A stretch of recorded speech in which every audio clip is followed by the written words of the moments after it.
The illusion of time is a concept that challenges our everyday experience of time as a flowing, linear sequence, past, present, and future, but instead suggests that time may not be a fundamental feature of the universe at all. In our daily lives, we perceive time as something that passes uniformly, that events occur one after the other in a continuous stream.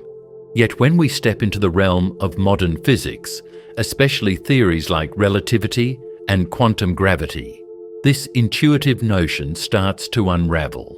One key idea comes from Einstein's theory of relativity, which showed that time is not absolute. Instead, time is intertwined with space to form a four-dimensional fabric known as space-time. In this picture, the passage of time can vary depending on your relative speed or gravitational field, a phenomenon known as time dilation.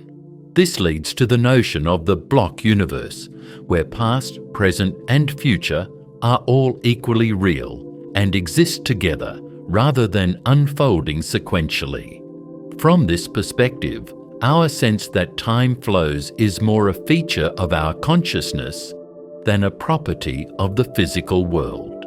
Philosophers and physicists like Carlo Rovelli and Julian Barbour have further argued that time might be an emergent phenomenon.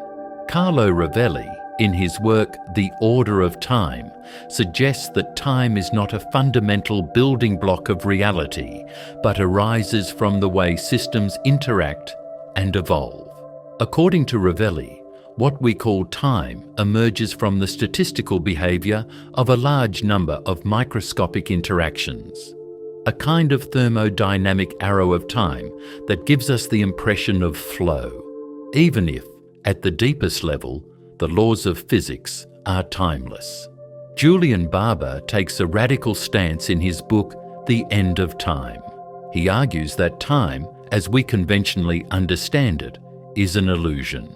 In Barbour's view, all moments exist simultaneously in a timeless configuration space he calls Platonia. Our experience of time passing is simply the way our brains process a sequence of these static configurations. In other words, while we feel as though we are moving through time, every moment just is, and our consciousness creates the narrative of a continuous journey. Another intriguing aspect is how our brain constructs the experience of time. Neuroscientists have discovered that our perception of time can be highly subjective. Sometimes time seems to fly, and sometimes it drags on, influenced by our emotions and attention.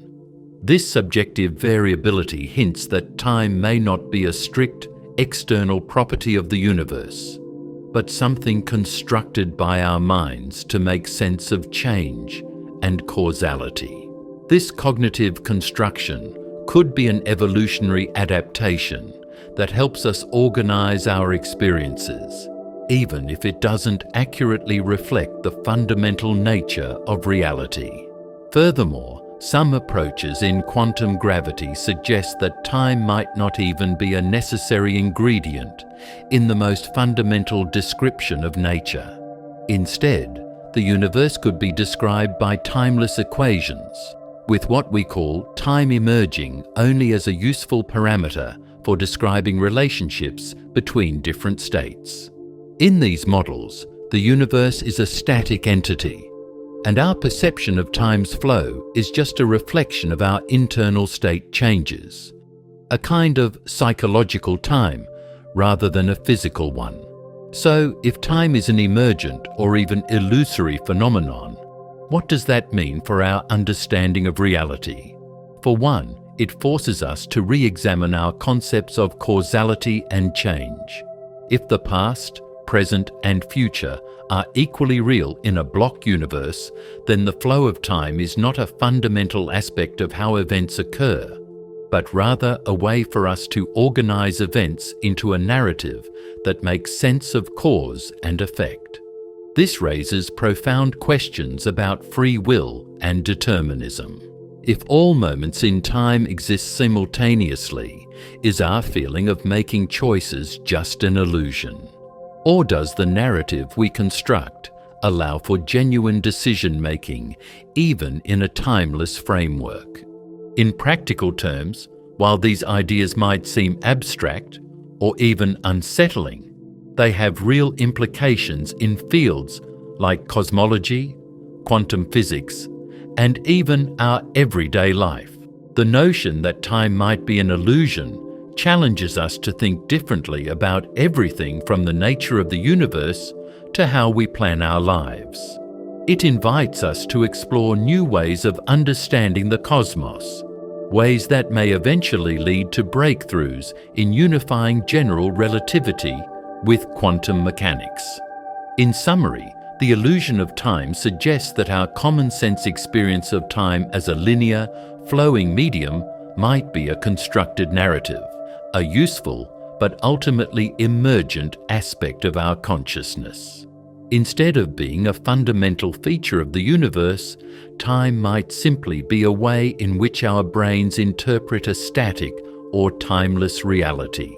This idea, supported by insights from relativity, quantum gravity, and neuroscience, challenges our deepest intuitions about reality and opens up new avenue for exploring the nature of existence.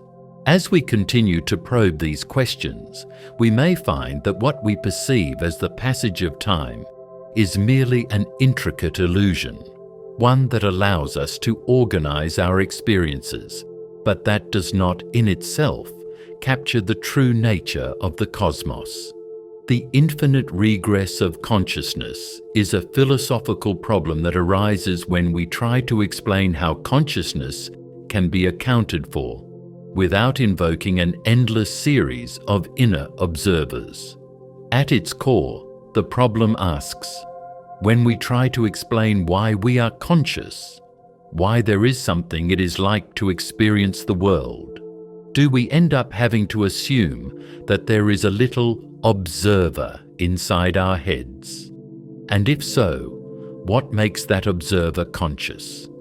And if that inner observer requires another inner observer to explain its own awareness, then where does this chain end?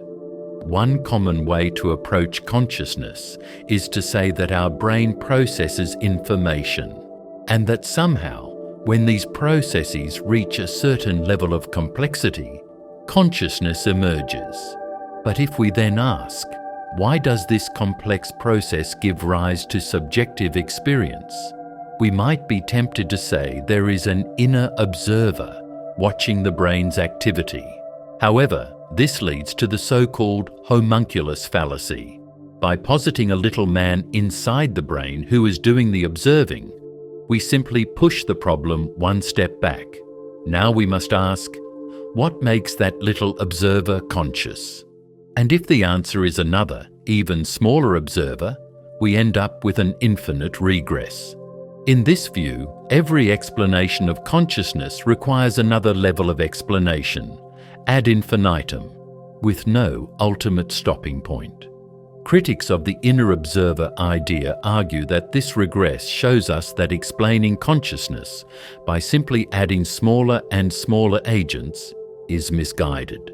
Instead, many contemporary theories propose that consciousness is an emergent property, a holistic phenomenon that arises from the integrated and dynamic interactions among countless neurons. In this emergent view, there is no need to posit an inner observer.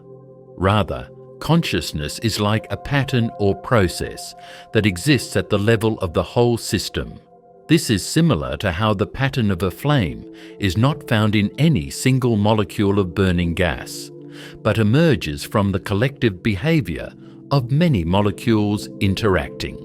Neuroscientists have found that our experience of time, self, and agency are all constructed by the brain's complex network of processes.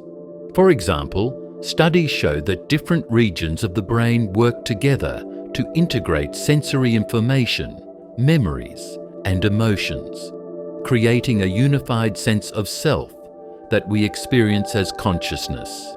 Yet if we try to break down this process into discrete layers, asking what is it exactly that observes our brain activity, we quickly encounter the problem of infinite regress. Each level of explanation seems to demand another, without ever providing a final, self-contained explanation. Some philosophers and cognitive scientists like Daniel Dennett have argued against the idea that there must be a central observer or Cartesian theatre inside the brain. Dennett suggests that what we call consciousness is not a single thing located in one spot, but rather a result of many parallel processes. In his view, there is no little homunculus watching the show.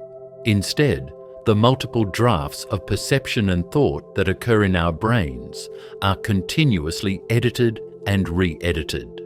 This approach avoids the infinite regress because it does not rely on a recursive chain of inner observers. Instead, consciousness is understood as a dynamic narrative generated by the interactions of many subsystems. On the other hand, some thinkers have tried to tackle the regress by reframing our understanding of self-reference. Instead of imagining an endless chain of observers, they propose that our awareness is self-referential in a non-problematic way. That is, the brain's processes refer back to themselves in a recursive manner, but without necessitating a separate, smaller observer. In this perspective, self-referential feedback loops create what we experience as a continuous stream of consciousness. Such loops are well known in systems theory and can be mathematically described without leading to an infinite regress, as the process is bounded by the architecture of the system. In summary, the infinite regress of consciousness highlights a deep challenge.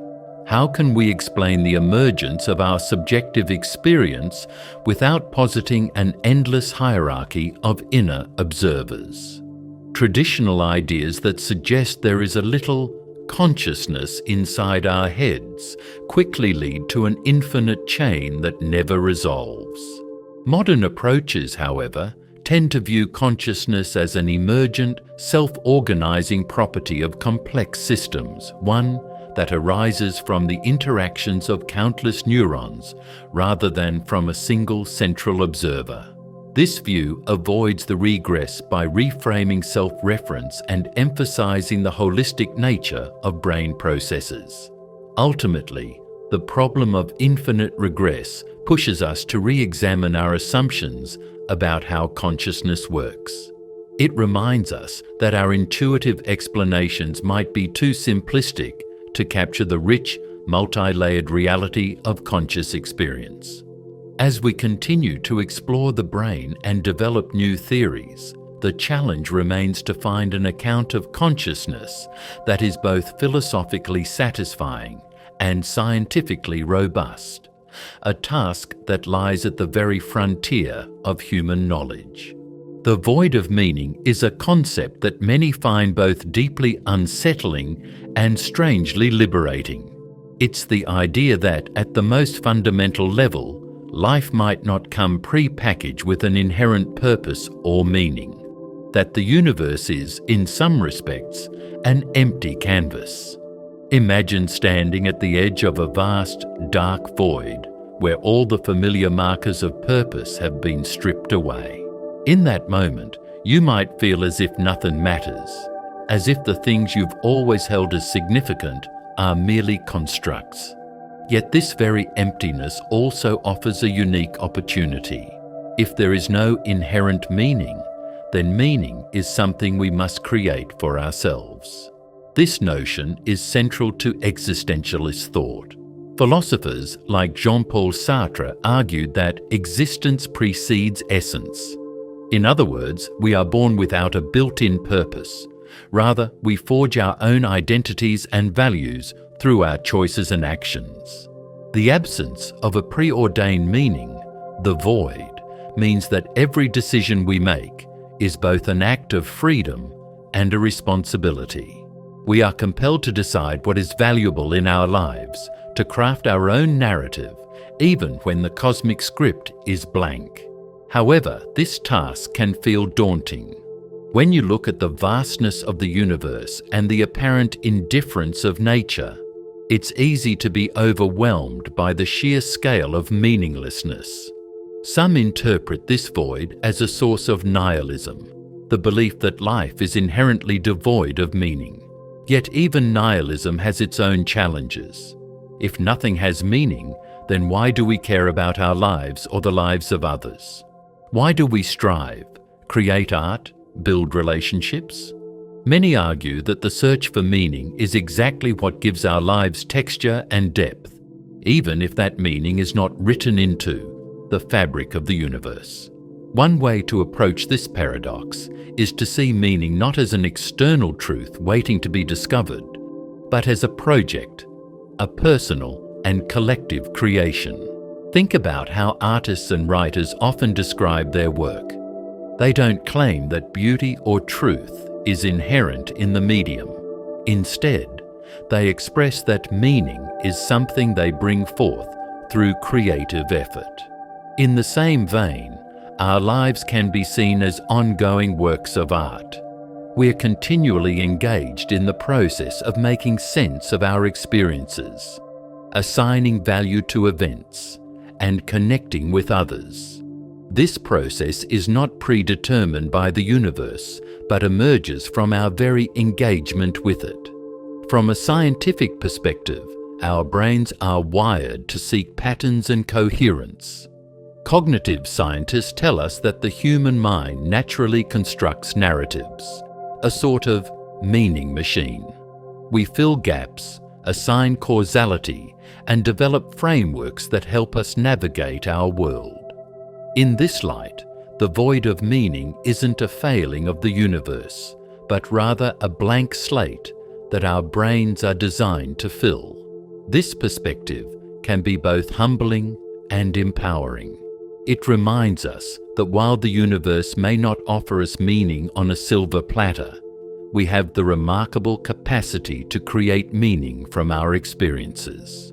Yet the idea of an inherent void can also lead to existential anxiety. When stripped of external meaning, we are confronted with the raw freedom and the weight of having to choose our path without clear guidelines. This is a central theme in existential literature. For some, this responsibility is paralyzing. For others, it's the ultimate expression of freedom. Think of it as standing at a crossroads in a foggy landscape. There are no signposts, no maps, just an endless range of possibilities.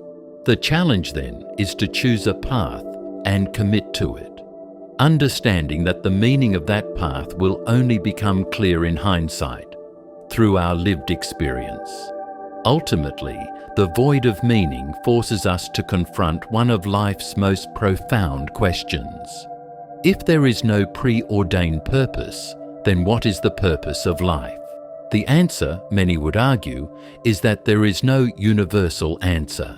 Meaning becomes a personal quest, an individual journey shaped by our relationships, our passions, and our unique experiences. This realization can be liberating. It means that we are free to determine our own values, to redefine what is important in our lives, and to build communities that reflect our shared human experience. In conclusion, the void of meaning is both an invitation and a challenge. It invites us to recognize that life's meaning isn't handed down from on high. It must be discovered and created within ourselves and through our interactions with others. And it challenges us to embrace our freedom and the inherent responsibility that comes with it. While the universe may be an indifferent void, our ability to create, to love, and to choose is what fills that void with our own meaning. This is the paradox at the heart of our existence, a reminder that even in the absence of inherent purpose, the search for meaning remains one of our most human endeavors. The uncertainty of reality is a theme that invites us to question the solidity of what we perceive as real. At first glance, our everyday world appears stable and predictable. We see objects, measure distances, and experience time flowing in one direction. Yet when we look closer, especially through the lens of modern science and philosophy, reality begins to look much less certain. One of the key scientific insights comes from quantum mechanics. At the microscopic level, particles such as electrons do not have definite positions or momenta until they are measured. Heisenberg's uncertainty principle formalizes this by stating that the more precisely one property, say position, is known, the less precisely the complementary property, momentum, can be determined. In this sense, the very building blocks of matter are not fixed, but exist in a state of probability, a blur of potentialities rather than clear certainties. This idea shatters the classical notion that the universe is a clockwork machine where every event is predetermined. But the uncertainty of reality is not confined to the microscopic. Even our macroscopic world is filtered through our subjective perceptions. Our brains process sensory information by creating models of our environment, and these models, while useful, are simplifications. They don't capture every detail. Instead, they highlight what is important for survival and interaction. This means that our experience of reality is partially constructed.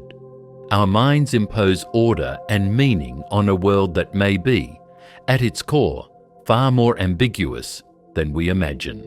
Our sensory apparatus, cognitive biases, and cultural background all play a role in shaping our perception. So what we consider real is really a blend of external stimuli and internal interpretation. Philosophically, this uncertainty challenges our understanding of truth and knowledge. Skeptics have long argued that we can never be entirely sure that our perceptions reflect an objective reality. René Descartes famously wondered whether the external world is merely an illusion conjured by an evil demon. Modern epistemology continues to explore these questions, asking how we can know that our beliefs about the world are true when our senses and cognitive processes are fallible. Some argue that what we call reality is simply the best model our minds can construct given the information available, a model that is inherently provisional and subject to revision as new data comes in. Furthermore, theories such as the block universe in physics propose that time itself is an illusion. In the block universe view, past, present, and future all coexist in a four-dimensional space-time continuum. Our feeling that time flows from past to future might just be a feature of our consciousness rather than a property of the universe. This idea reinforces the notion that what we experience as a dynamic, changing world might be more static and eternal than it seems.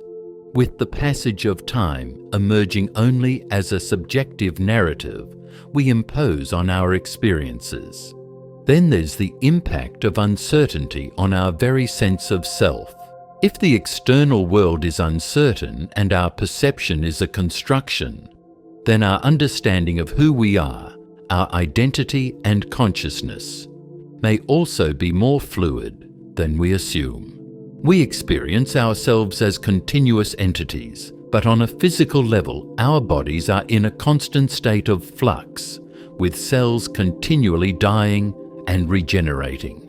The sense of a stable self may be an emergent property, a narrative we construct to give coherence to our experiences. This view can be both liberating and disconcerting. Liberating because it suggests that change is not only inevitable, but intrinsic to our nature, and disconcerting because it challenges the notion of a permanent, unchanging identity. So, what does it all mean when we speak of the uncertainty of reality? In one sense, it is a reminder that our models of the world, be they scientific, philosophical, or personal, are approximations. They work well enough for practical purposes, yet they may not capture the full, messy complexity of existence. In another sense, embracing uncertainty can be empowering.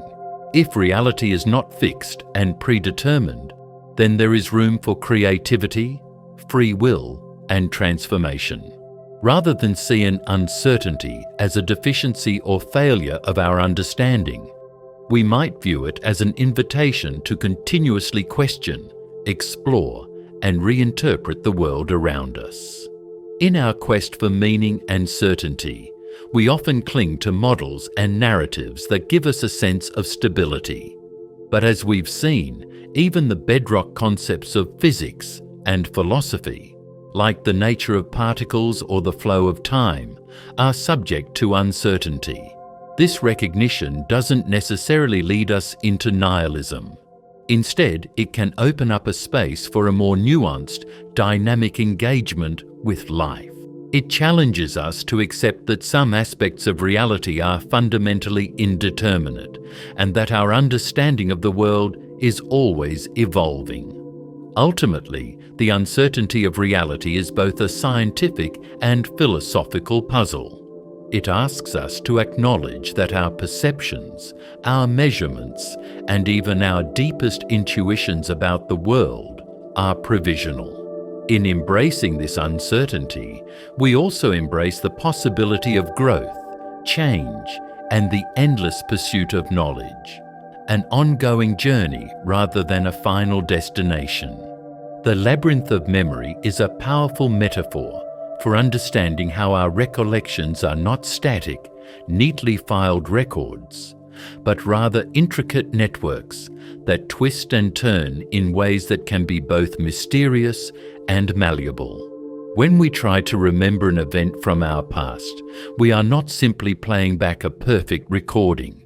Instead, our brains navigate a labyrinth, a vast network of associations, contexts, and emotions, where one memory leads to another, and each recollection is reconstructed in the light of our present state. Consider how memories are formed. When an experience occurs, various sensory inputs, sights, sounds, smells, and feelings are encoded in our brains through complex neural circuits. Over time, these fragments of experience are stored in different regions, from the hippocampus, which plays a critical role in consolidating new memories, to the cortex, where long-term memories reside. However, the act of recalling a memory is not like retrieving a file from a hard drive. It is an active, dynamic process. When you remember your childhood home, for example, you are not simply retrieving an unaltered snapshot. Instead, your mind weaves together details from various sources, photos, stories, even your current mood, to create a vivid, though sometimes distorted, picture of the past. This reconstructive nature of memory makes it labyrinthine. Just as a labyrinth has multiple paths and hidden corridors, memory does not follow a linear, predictable route. A single cue, a familiar scent, a particular song, or even a word can trigger a cascade of related memories, some of which might be entirely unexpected. This is why you might walk into a room and suddenly be overwhelmed by a memory of a long-forgotten summer or a distant friend. Your mind's pathways are not fixed. They are continuously shaped and reshaped by new experiences, emotions, and even by the very act of remembering itself. Moreover, the labyrinth of memory highlights the uncertainty and fluidity of our personal narratives.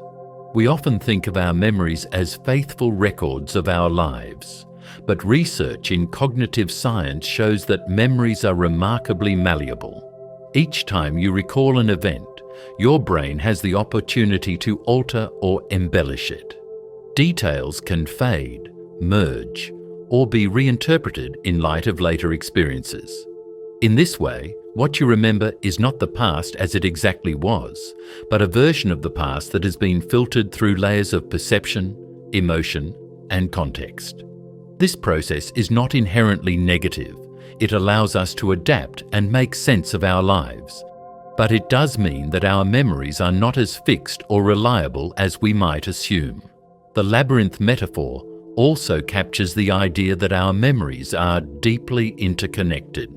Just as in a maze, where each turn can lead to a surprising new passage, our recollections are linked in complex ways that sometimes defy straightforward explanation. One memory can serve as a bridge to many others, forming a network of associations that contributes to our sense of identity. This interconnectedness is what allows us to build a continuous narrative of our lives, even though, on a moment-to-moment basis, our memory is constantly in flux. Yet this same network can sometimes lead us astray, as false memories or confabulations, memories of events that never actually occurred, can be woven into our personal history without our realizing it. Philosophically, the labyrinth of memory raises profound questions about the nature of self. If our sense of who we are is built upon these ever-changing, reconstructed memories, then what is the essence of our identity? Are we the sum of all our recollections, even if those recollections are fallible and fluid? Some existentialist thinkers suggest that embracing the uncertainty of memory can be liberating. It means that we are not bound by a rigid, unchanging past, but are continually reinventing ourselves through the act of remembering and reinterpretation. At the same time, the inherent uncertainty in our memories challenges the idea of objective truth in our personal narratives. If two people remember the same event in very different ways, whose memory is correct? This subjective aspect of memory can lead to conflicts, misunderstandings, and even a crisis of identity. The labyrinth of memory, then, is not just a metaphor for the internal workings of our minds. It also speaks to the social and cultural dimensions of how we construct history and identity collectively. The stories we share about our past, the narratives we build as a society, all depend on the way memories are remembered, retold, and reshaped over time. In science and psychology, the study of memory reveals that the brain is an active participant in constructing our past. Techniques like functional MRI have shown that recalling a memory activates similar neural pathways as when the event originally occurred. This neural reactivation underscores the idea that memory is a dynamic process, one that involves both storage and reconstruction. Our brains, it seems, are not simply libraries of fixed records, but creative, ever-changing storytellers. Ultimately, the labyrinth of memory reminds us that life is a journey without a clear, predetermined map. Just as a labyrinth invites you to explore its winding passages, our memories invite us to explore our own inner worlds, a process that is as unpredictable as it is essential to our sense of self. In embracing the uncertainty and fluidity of memory, we can learn to appreciate the beauty of a life that is continuously evolving, even if it means accepting that some details of our past may be as elusive and mysterious as a hidden path in a labyrinth. The shadow of free will invites us to question the very nature of our choices and the forces that shape them, suggesting that our cherished sense of agency may be accompanied by hidden influences we rarely acknowledge.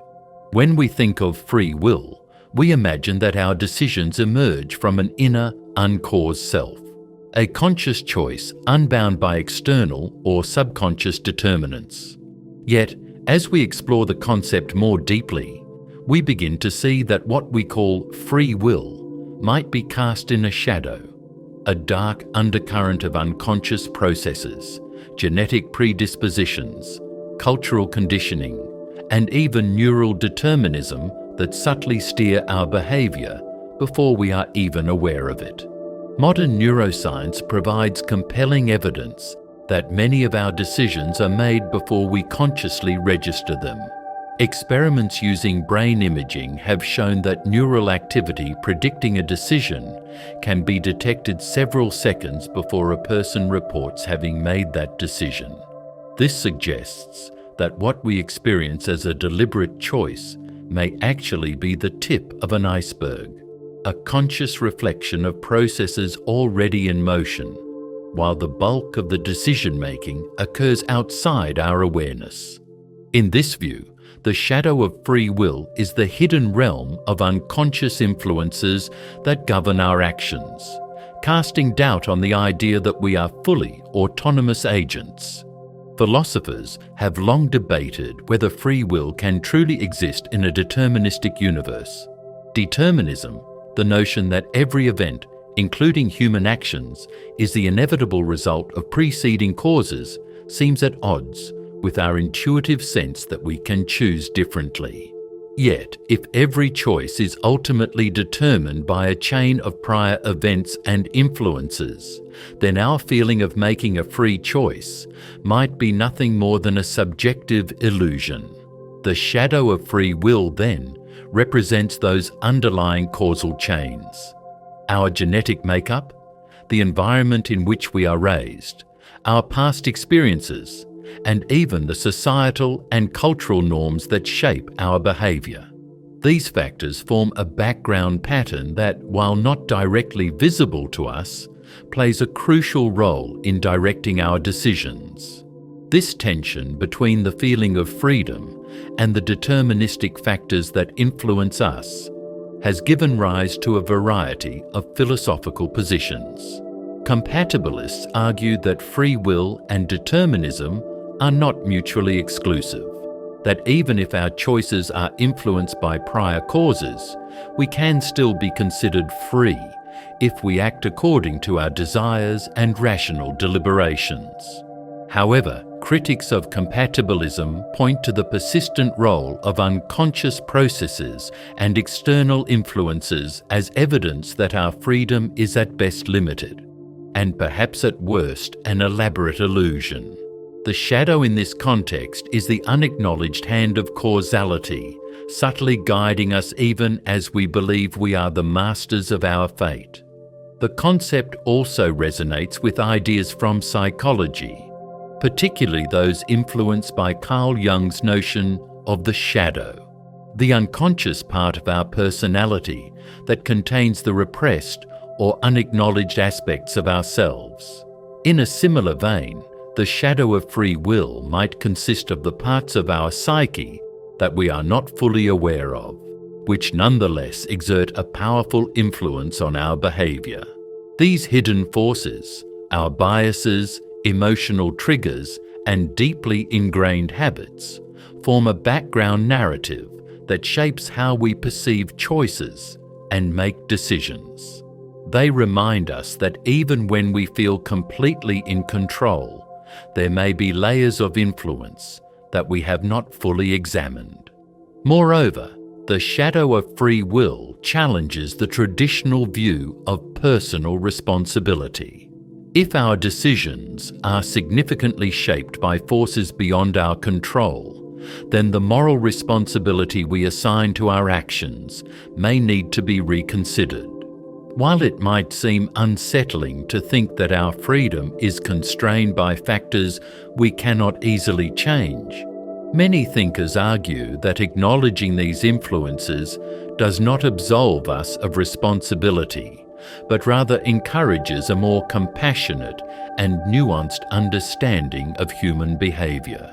Recognizing that our choices are not made in a vacuum can lead to a deeper appreciation of the struggles that shape our lives, as well as the potential for self-improvement by becoming more aware of the hidden influences that govern us.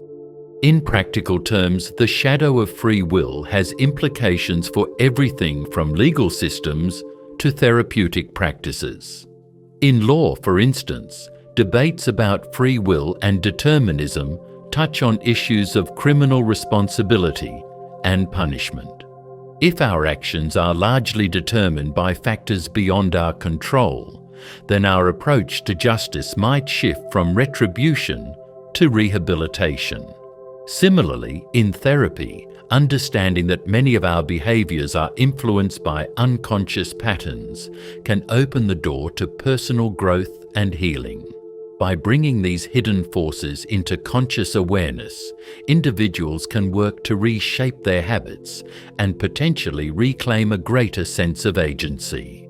Ultimately, the shadow of free will is not meant to lead us into despair or nihilism, but to encourage a more honest reflection on the nature of our choices. It invites us to peer behind the curtain of our conscious deliberations and recognize that our decisions are the result of a complex interplay between conscious thought and hidden unconscious processes. Far from negating the value of free will entirely, this recognition can empower us to better understand ourselves and, in turn, make more informed choices. In embracing the shadow, we acknowledge the richness and complexity of the human mind. A mind that is both free and bound, both deliberate and driven by forces beneath the surface. The dilemma of morality centers on the challenge of navigating conflicting ethical principles when making decisions about what is right and wrong. On one level, we might believe that there are absolute moral truths, a set of inviolable rules that guide our behavior regardless of the circumstances. Yet in practice, we frequently face situations where adhering strictly to one moral principle can lead to outcomes that seem intuitively wrong. This tension is what we call the dilemma of morality. Consider, for example, the classic moral dilemma often illustrated by the trolley problem. Imagine a runaway trolley barreling down the tracks toward 5 people tied up in its path. You stand at a switch, and you have the option to divert the trolley onto another track where only one person is tied up. A strict utilitarian approach, one that seeks to maximize overall well-being, might suggest that you should flip the switch to save more lives. Yet if you follow a deontological ethic, which holds that some actions are intrinsically wrong regardless of the outcome, you might argue that actively causing harm, even to save more people, is unacceptable. This is the heart of the dilemma. Both moral principles, the maximization of good and the prohibition against causing harm, seem compelling, yet they pull you in opposite directions. This conflict isn't confined to hypothetical scenarios. In everyday life, we often encounter situations where our moral intuitions clash. Take, for instance, the tension between loyalty and honesty. You might be tempted to lie to protect a friend, yet honesty is also a fundamental value in many moral frameworks.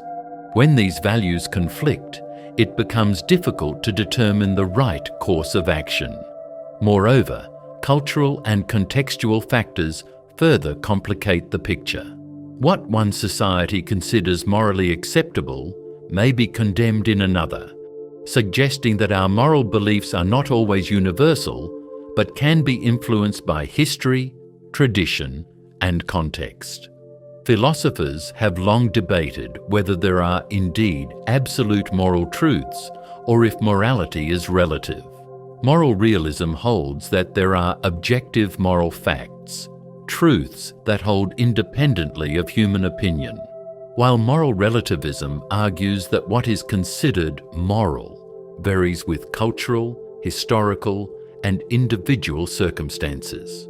This debate deepens the dilemma of morality.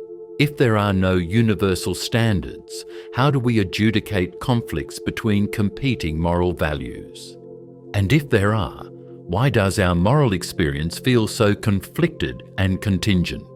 One way to approach this problem is by recognizing that moral decision-making often involves trade-offs. In many cases, There isn't a solution that perfectly satisfies every moral ideal. Instead, we must weigh the consequences of our actions and consider which principles are most at stake in a given situation. Some moral theories, such as virtue ethics, encourage us to cultivate moral character rather than rely solely on rigid rules.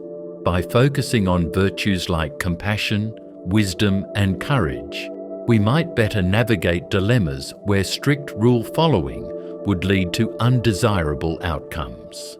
Another perspective comes from moral pluralism, the idea that there can be several valid moral principles that sometimes conflict, and that the best we can do is try to balance them, rather than insisting on a single, overriding moral law. Moral pluralism acknowledges that our moral landscape is complex, and that difficult decisions often require us to prioritize some values over others. This view doesn't eliminate moral conflict, but it allows for a more flexible, context-sensitive approach that can adapt to the nuances of real-life situations. Yet, the dilemma of morality also raises deeper questions about free will and responsibility. If our moral choices are the product of conflicting impulses and external pressures, cultural norms, upbringing, even biological predispositions, then to what extent can we claim true moral agency? Some argue that acknowledging the complexity of moral decision-making only makes us more accountable for the choices we make, as it requires us to reflect deeply on our values and the potential consequences of our actions. In summary, the dilemma of morality is about the challenges inherent in making ethical decisions when our principles are in conflict. It reveals that while we might yearn for clear, absolute answers about what is right, the reality is often murkier, with competing values that require careful deliberation. Whether we lean toward consequentialist reasoning, deontological rules, virtue ethics, or moral pluralism, the task remains the same: to navigate the messy terrain of human values and decide as best as we can which moral path to follow. This dilemma is not a flaw in our moral intuition, but a reflection of the rich, complex, and often contradictory nature of human life itself. A challenge that compels us to continuously question, learn, and strive to act in ways that honor the multifaceted nature of our shared existence. The Mirage of Reality is a concept that challenges our everyday assumption that what we see and experience is an objective, fixed world. Instead, it suggests that our reality might be more like a mirage, an illusion created by our senses, our brain, and even the very structure of the universe itself. In our daily lives, we tend to take our perceptions at face value. We trust that the chair we sit on, the trees we pass by, and the sounds we hear are all real and consistent. Yet when we dig deeper, through both scientific inquiry and philosophical reflection, we begin to see that reality is not as straightforward as it seems. One way to approach this idea is through the lens of physics, particularly quantum mechanics. At the subatomic level, particles don't have definite positions or properties until they are observed. Heisenberg's uncertainty principle tells us that the more precisely we try to determine a particle's position, the less precisely we can know its momentum. This inherent indeterminacy suggests that what we consider to be the building blocks of reality are themselves shrouded in uncertainty. In other words, the solidity and stability we attribute to everyday objects emerge only when countless uncertain elements interact in complex ways. This process is somewhat analogous to a mirage in a desert. The image of water is not a substance, but a result of light bending in a heat-induced atmosphere. On a more macroscopic scale, our brain plays a central role in constructing reality. Neuroscientific research shows that our brains are not passive receivers of information. Instead, they actively interpret, filter, and sometimes even fill in the gaps of our sensory data. Our perceptions are shaped by expectations, prior experiences, and cultural influences. The brain creates a coherent narrative out of the barrage of sensory input, but this narrative is not a perfect replica of the external world. It's more like a useful fiction, a model that allows us to function, even if it may omit or distort certain details. This idea echoes philosophical skepticism, such as in Plato's allegory of the cave, where the shadows on the wall are mistaken for reality by those who have never seen the source. Another dimension of the mirage of reality comes from the notion that our understanding of what is real is deeply influenced by language and conceptual frameworks. The words and concepts we use to describe the world, tree, mountain, truth, are human constructs that help us organize our experiences. Yet these constructs may not capture the full complexity of the underlying phenomena. For example, while we talk about a river as if it were a static entity, the water within it is in constant motion, and every moment it is composed of different molecules. The river, as we perceive it, is an emergent phenomenon, a stable pattern that our minds impose on a continuously changing flow. Similarly, the world we experience might be a stable projection created by our neural processes, while at the fundamental level, the universe is a chaotic interplay of probabilities and interactions.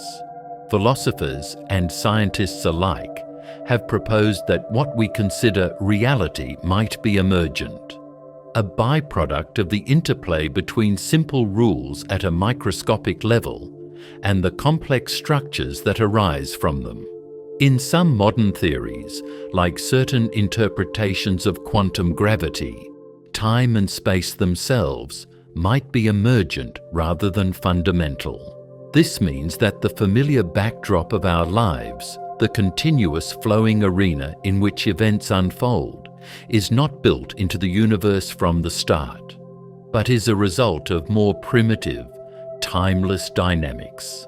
The mirage of reality, then, is that our seamless experience of a solid, unchanging world is a kind of illusion, a convenient model that helps us navigate existence without needing to grapple with the raw, underlying chaos. If reality is indeed a mirage, this has profound implications for how we understand truth and knowledge. Rather than being absolute, our perceptions and the scientific models we build are provisional, always subject to revision as we discover more about the world. The mirage of reality invites us to embrace a more humble view, that our understanding is shaped by our limited sensory apparatus and cognitive frameworks. It suggests that while our models are useful for daily life and technological advancement, they might not capture the ultimate nature of the universe. In practical terms, this perspective can be both unsettling and liberating. On one hand, the idea that reality might be an elaborate illusion can shake our confidence in what we hold to be true. It challenges us to question even the most basic assumptions we make about the world. On the other hand, recognizing that reality is not fixed, but is instead a dynamic construct, opens up a space for creativity and growth. It means that our perceptions are malleable, and that by expanding our awareness through science, philosophy, art, or meditation, we might glimpse deeper layers of truth beyond the immediate mirage. Ultimately, the mirage of reality is a reminder that the world we experience is filtered through many layers: physical, neural, and conceptual. Each of these layers simplifies and organizes the raw data of existence into something manageable and meaningful. But in doing so, it may also obscure the underlying complexity. Whether or not the ultimate nature of reality is an illusion remains one of the great open questions of both philosophy and science. In exploring this question, we not only challenge our assumptions about what is real, but also open ourselves to new ways of understanding the universe and our place within it. The specter of mortality looms over every human experience, a constant, sometimes oppressive reminder that our time is finite. This awareness of death is not something we choose, yet it shapes our lives in profound ways. In our daily routines, we often take for granted the steady beat of existence, waking up, working, laughing, and forming bonds. But underneath this rhythm lies the quiet truth that every moment brings us closer to our end.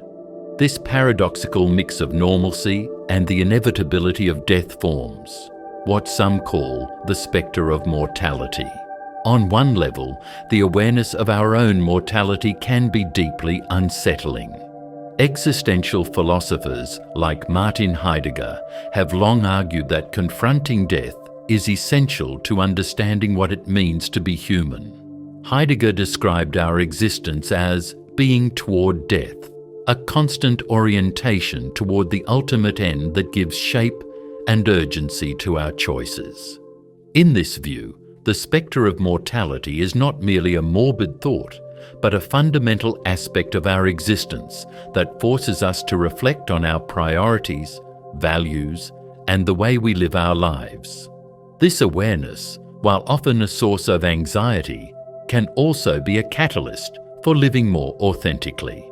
Ernest Becker, in his influential work, The Denial of Death, argued that much of human culture is built on our attempts to deny or transcend death. We create art, build monuments, and establish traditions as ways to leave a mark on the world, a way to achieve a kind of symbolic immortality. In doing so, we try to fill the void left by the inevitability of our mortality with meaning and purpose.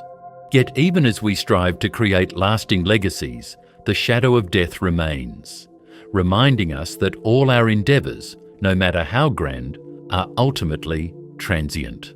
Modern psychology adds another layer to this discussion. Terror management theory suggests that our fear of death drives many of our behaviours, from the pursuit of cultural worldviews to the need for self-esteem.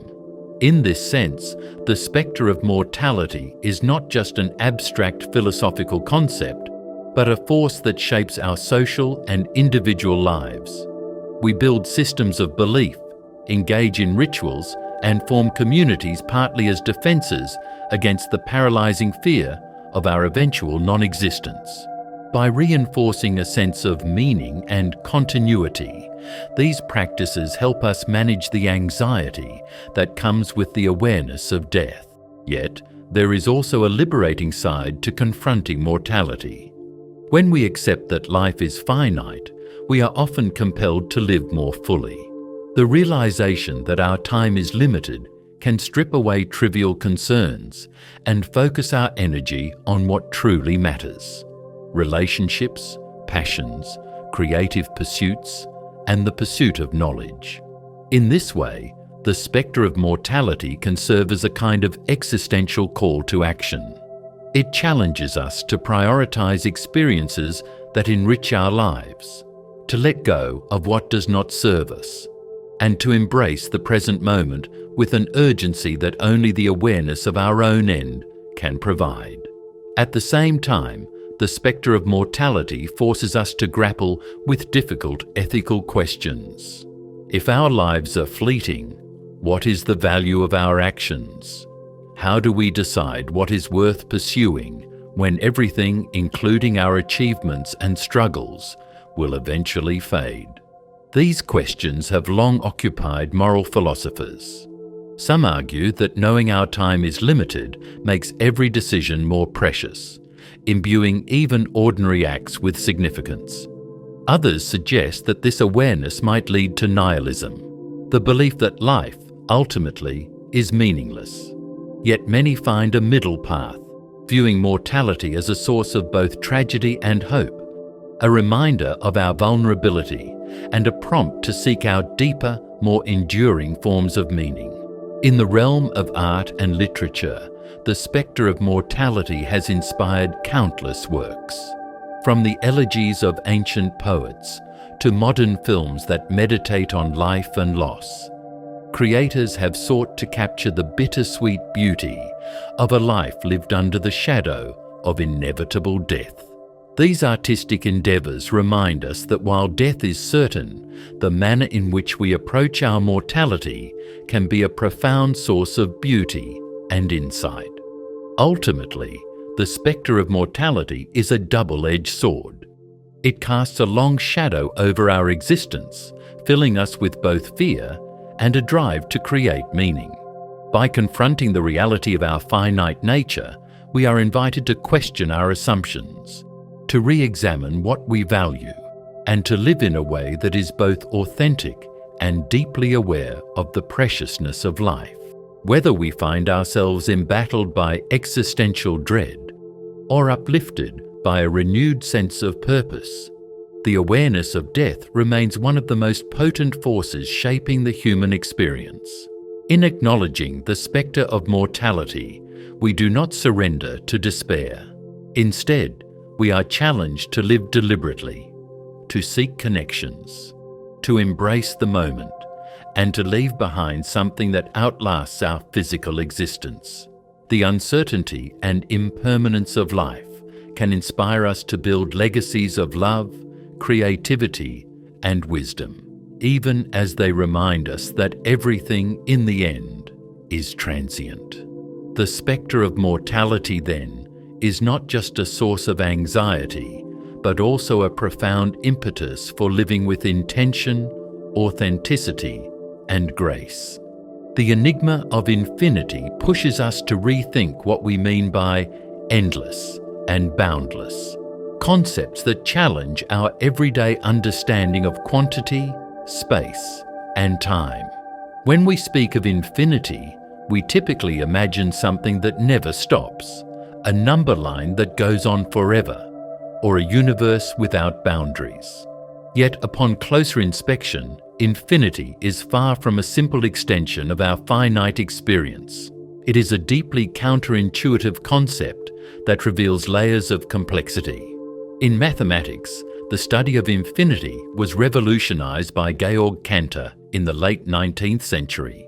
Cantor introduced the idea that infinite sets can have different sizes or cardinalities. For instance, while the set of natural numbers 1, 2, 3 is infinite, the set of real numbers is a larger kind of infinity, a result that shatters our everyday intuition. Cantor's diagonal argument, which shows that any attempted list of all real numbers will inevitably leave some out, demonstrates that there are hierarchies within the infinite.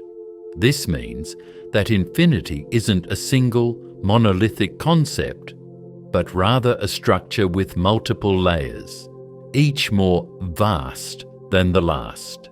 Another striking illustration of infinity is found in Hilbert's Hotel, a thought experiment proposed by mathematician David Hilbert. Imagine a hotel with an infinite number of rooms, each occupied. In a finite hotel, no vacancy means no new guest can be accommodated.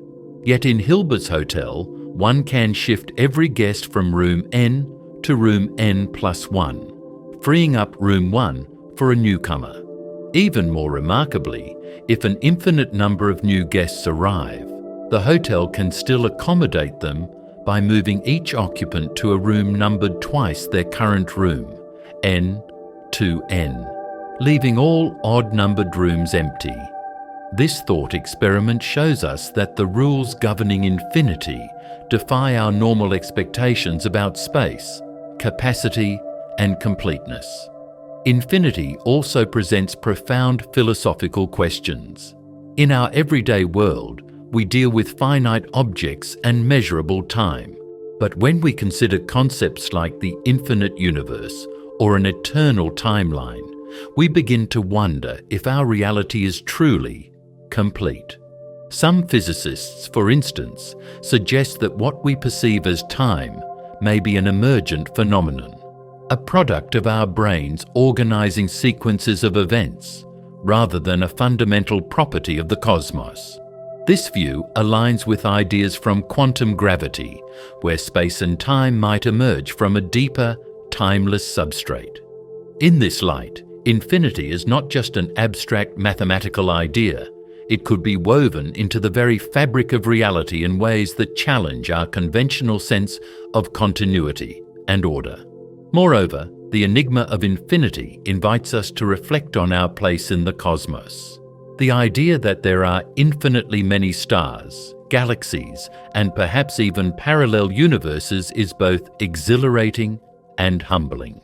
It forces us to confront the possibility that our individual lives might be but fleeting moments in an unimaginably vast continuum. Yet this same notion of endless possibility can inspire wonder, urging us to explore the boundaries of science, art, and philosophy. Infinity becomes a metaphor for the limitless potential of human creativity, a reminder that there is always more to learn, more to discover, and more to imagine. In literature and art, infinity has often been portrayed as a mysterious, almost mystical concept. Poets and painters have used its imagery to evoke feelings of awe and uncertainty. The endless horizon, the starry night sky, and the ceaseless ocean waves all hint at an infinite beyond our grasp, a vast, unknowable expanse that both overwhelms and inspires us. These cultural expressions echo the mathematical and scientific insights, reinforcing the idea that infinity, though abstract, resonates deeply with the human experience. Yet the enigma of infinity remains fundamentally paradoxical. How can something be both endless and structured? How do we reconcile the finite limits of our experiences with the boundless nature of infinity? While mathematics provides rigorous tools to deal with infinite sets, and physics offers models where infinity plays a crucial role, our intuition still struggles with the concept. It challenges us to accept that our common sense notions of more or less simply break down when extended to the infinite. Ultimately, the enigma of infinity is not something to be fully solved in a traditional sense. Rather, it is a perpetual invitation to explore and question. It reminds us that the universe, in all its vastness and complexity, may operate on principles that defy simple explanation.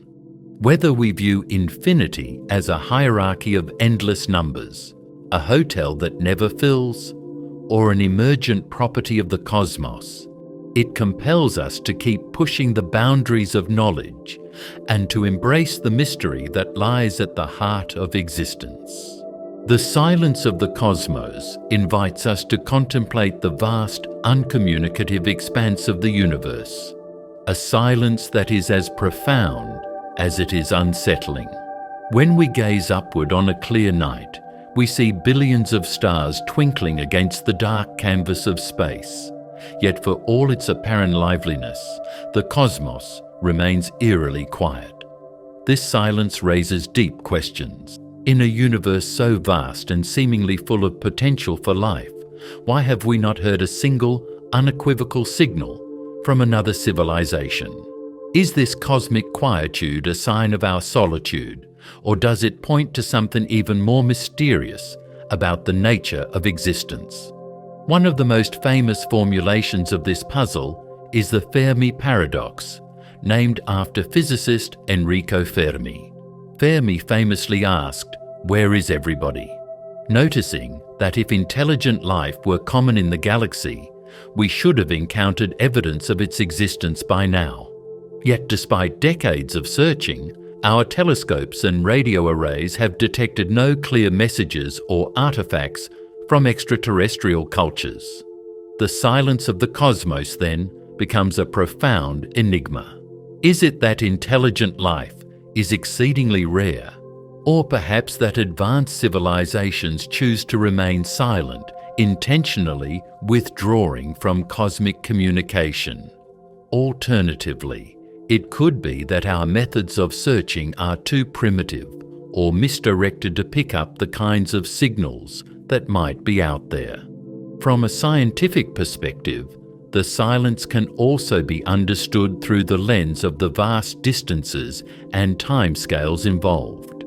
Even if a civilization were broadcasting signals, those messages might take tens of thousands of years to reach us, or they might be so dispersed by the interstellar medium that they become undetectable by our current instruments. Moreover, the light we see from distant galaxies is a snapshot of the past.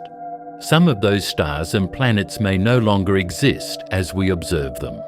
In this sense, the silence of the cosmos might not be an active statement of absence, but a natural consequence of the immense scales of space and time. Philosophically, the silence of the cosmos can evoke feelings of existential isolation.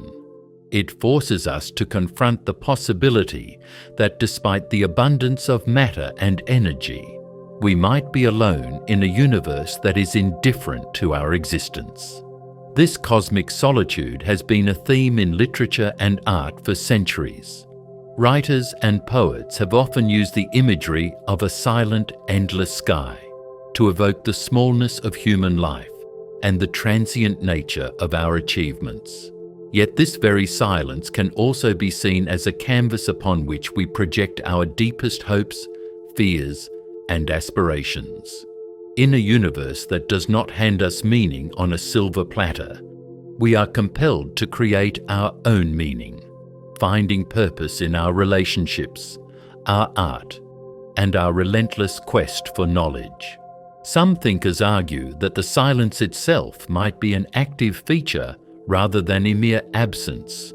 The idea of the great filter, for example, posits that there is a stage in the evolution of life that is incredibly hard to surpass. So hard that most civilizations never make it through. If that is the case, the silence we observe is not a void to be lamented, but a clue that offers profound insight into the nature of life and its evolution. It suggests that the rarity of advanced life is itself a cosmic challenge, a filter that shapes the trajectory of life in the universe. In this view, the silence of the cosmos becomes a silent tutor, hinting at the potential dangers or limitations inherent in the development of technological civilizations. The silence of the cosmos also challenges our understanding of communication and existence. It raises the possibility that other forms of intelligence might not communicate in ways we can easily understand. Perhaps alien civilizations have evolved communication methods that are so radically different from our own that we simply do not recognize their signals as messages at all. Or maybe they have deliberately chosen a path of silence, a kind of cosmic discretion motivated by caution or ethical considerations. This possibility pushes us to expand our notions of what it means to be alive and intelligent in a universe that is far stranger and more diverse than our familiar terrestrial environment. In a more personal sense, the silence of the cosmos invites introspection about our place in the universe. It challenges us to consider whether our own lives, with all their noise and activity, are just a brief, incandescent spark in the vast, dark tapestry of space and time. While the immensity and silence of the cosmos might initially seem to diminish our significance, they can also inspire a sense of wonder. The quiet of the universe, after all, is not an empty void, but a space filled with mysteries waiting to be explored. It is this very silence that has driven generations of scientists, philosophers, and artists to ask big questions about where we come from, what it means to be alive, and what our destiny might be in an ever-expanding, mysterious cosmos.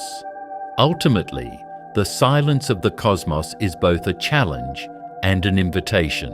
It challenges us to confront our assumptions about life and intelligence, while also inviting us to explore the unknown with humility and curiosity. Whether we interpret this silence as a sign of isolation, a consequence of cosmic distances, or a deliberate choice made by other beings, it remains one of the most profound puzzles of our time. In grappling with this enigma, we not only deepen our understanding of the universe, but also our understanding of ourselves, as fragile, inquisitive creatures who dare to seek meaning in the vast silence of the cosmos. The duality of mind and matter has been a central puzzle in philosophy for centuries, raising questions about whether our consciousness is a distinct, non-material phenomenon or simply an emergent property of the physical brain. One of the most influential formulations of this debate comes from René Descartes, who famously asserted cogito ergo sum as the undeniable proof of one's own existence.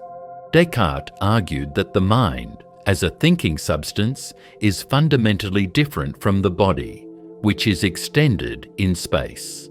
This view, known as Cartesian dualism, posits that the mind and matter are two separate realms, each with its own nature and properties. According to Descartes, while the body obeys the laws of physics, the mind is non-physical and does not conform to these same rules. This dualistic perspective has had a profound influence on Western thought, shaping discussions about free will, personal identity, and the nature of consciousness.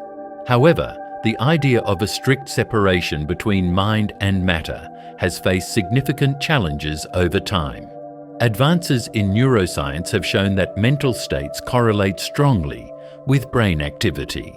For example, techniques like functional MRI reveal that changes in our thoughts, emotions, and even self-awareness are accompanied by measurable shifts in neural patterns. This evidence has led many modern philosophers and scientists to favor a materialist or physicalist account of consciousness, one in which the mind is not a separate substance, but emerges from the complex interactions of neurons and synapses in the brain.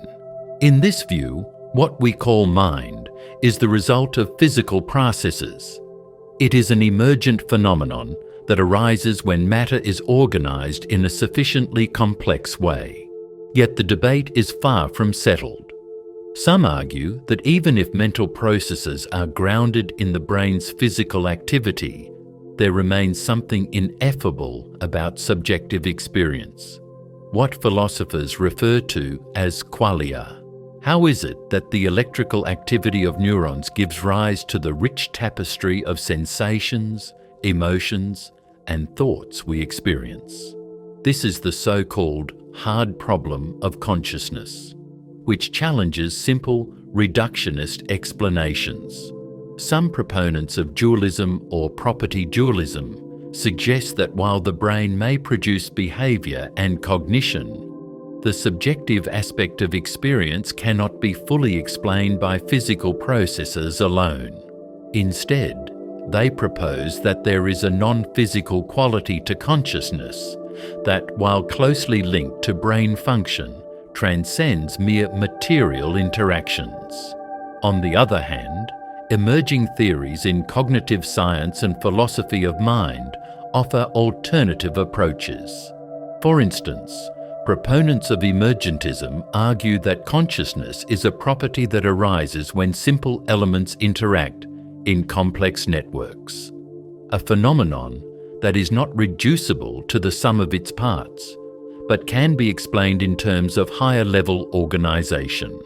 This view does not necessarily require a separate, non-physical substance, but rather redefines the notion of matter to include dynamic, self-organizing systems. Additionally, some contemporary theories, such as integrated information theory, IIT, attempt to quantify consciousness by measuring the extent of information integration in a system, suggesting that consciousness is not binary but comes in degrees, depending on the level of interconnectivity within the brain. The duality debate also touches on broader metaphysical questions. If we accept that mind and matter are distinct, we must then grapple with how they interact, a problem that has perplexed philosophers since Descartes. How can an immaterial mind influence a material body? And if they are not truly separate, what does that say about the nature of reality itself? Some modern thinkers propose a more monistic approach, such as neutral monism, which holds that both mind and matter are two aspects of a single underlying substance that is neither purely physical nor purely mental. This perspective aims to bridge the gap between dualism and materialism, suggesting that our traditional categories might be insufficient to capture the full complexity of existence. In everyday life, the debate over the duality of mind and matter resonates deeply. We experience ourselves as having rich inner lives that seem to defy physical description, yet we are also firmly rooted in the physical world. The interplay between our mental states and physical existence influences everything from our health and behavior to our ethical and existential concerns. Whether we lean toward a dualistic perspective that privileges a non-material soul, or toward a scientific view that sees the mind as a product of physical processes, the discussion remains central to understanding what it means to be human. Ultimately, the duality of mind and matter challenges us to reconsider our most basic assumptions about reality. It asks us whether consciousness is a mysterious, independent phenomenon or an emergent feature of the physical brain, and whether the division between mind and body is as clear-cut as we once believed. While neuroscience continues to illuminate the physical basis of thought, philosophy reminds us that the subjective quality of experience may never be fully captured by physical explanations alone. In this ongoing dialogue, the duality remains both a profound mystery and a fertile ground for exploring the nature of existence. The burden of knowledge refers to the idea that as a field accumulates more information and expertise over time, the next generation of innovators and researchers must first master an ever-growing body of prior work before they can make new contributions. This phenomenon, sometimes called the death of the Renaissance man, suggests that our progress in science and technology comes with a hidden cost.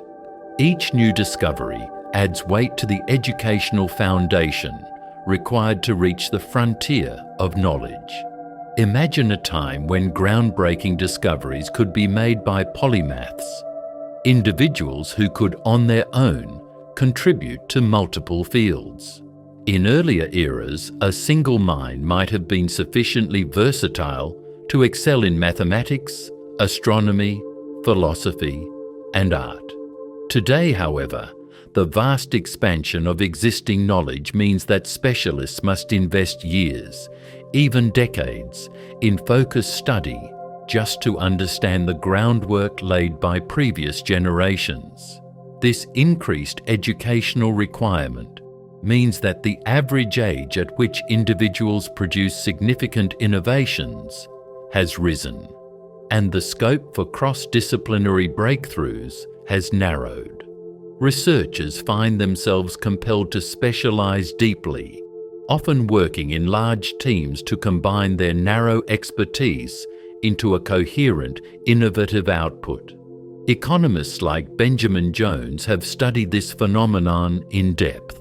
In his work, Jones points out that as the stock of accumulated knowledge grows, the time and effort required to become sufficiently proficient also grow. This means that even if we invest more resources in research and development, the frontier of innovation moves further away. making it increasingly difficult for any single individual to achieve a breakthrough on their own. In effect, the very progress of science creates a paradox. The more we know, the harder it becomes to add something new. This burden of knowledge isn't just a theoretical concept, it has measurable impacts on how research is conducted.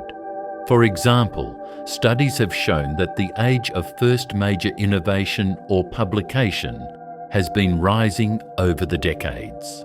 As the necessary educational investment increases, innovators spend longer periods acquiring the foundational knowledge required to push the boundaries. In addition, we observe a trend toward greater specialization, with researchers focusing on ever narrower fields.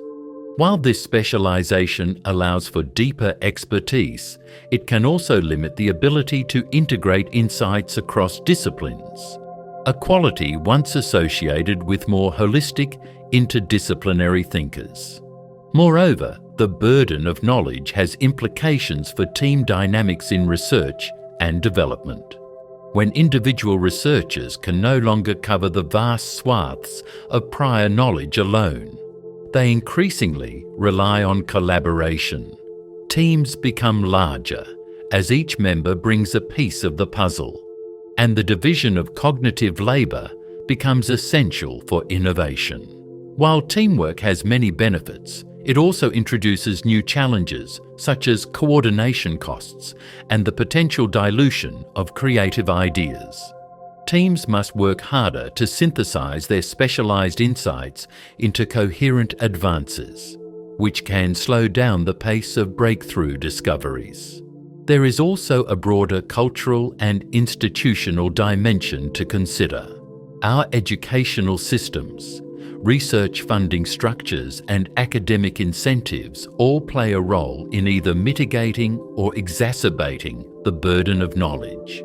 Institutions that reward narrow specialization and incremental progress may inadvertently reinforce this burden by discouraging the kind of broad, interdisciplinary inquiry that once fueled leaps in understanding.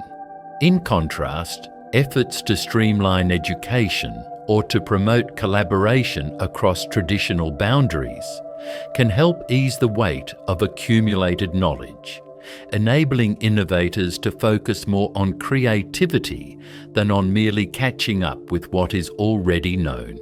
Critics of the burden of knowledge argument sometimes point to historical examples, where paradigm shifts, such as the move from Newtonian physics to Einstein's theory of relativity, reset the playing field.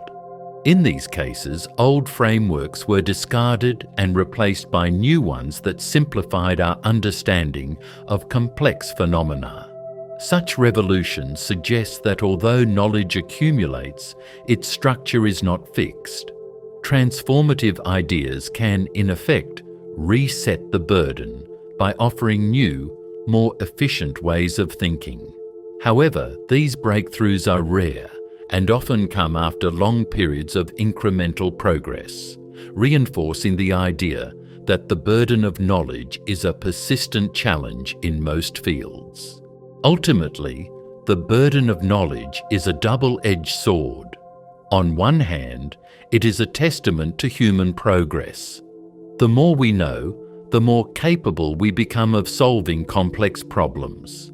On the other hand, it creates barriers to entry for new innovators, potentially slowing down the rate of groundbreaking discoveries. As our collective knowledge expands, it demands not only more time and effort from those who wish to contribute, but also more sophisticated systems of collaboration and education. This paradox, where accumulating knowledge makes further progress increasingly difficult, is one of the most significant challenges facing modern science and technology.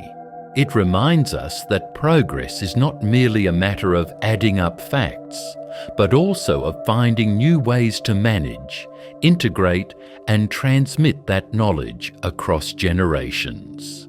In a rapidly evolving world, addressing the burden of knowledge may require rethinking our educational paradigms, fostering interdisciplinary collaboration, and reimagining the ways in which we share and build upon our collective intellectual heritage. Only then can we hope to ease this burden and continue our quest for innovation in an ever-expanding landscape of ideas. The Absurdity of Existence captures that deep-seated tension between our innate craving for meaning and the seemingly indifferent, even meaningless, universe we inhabit. On a daily basis, we navigate routines, relationships, and responsibilities as if they carried intrinsic significance.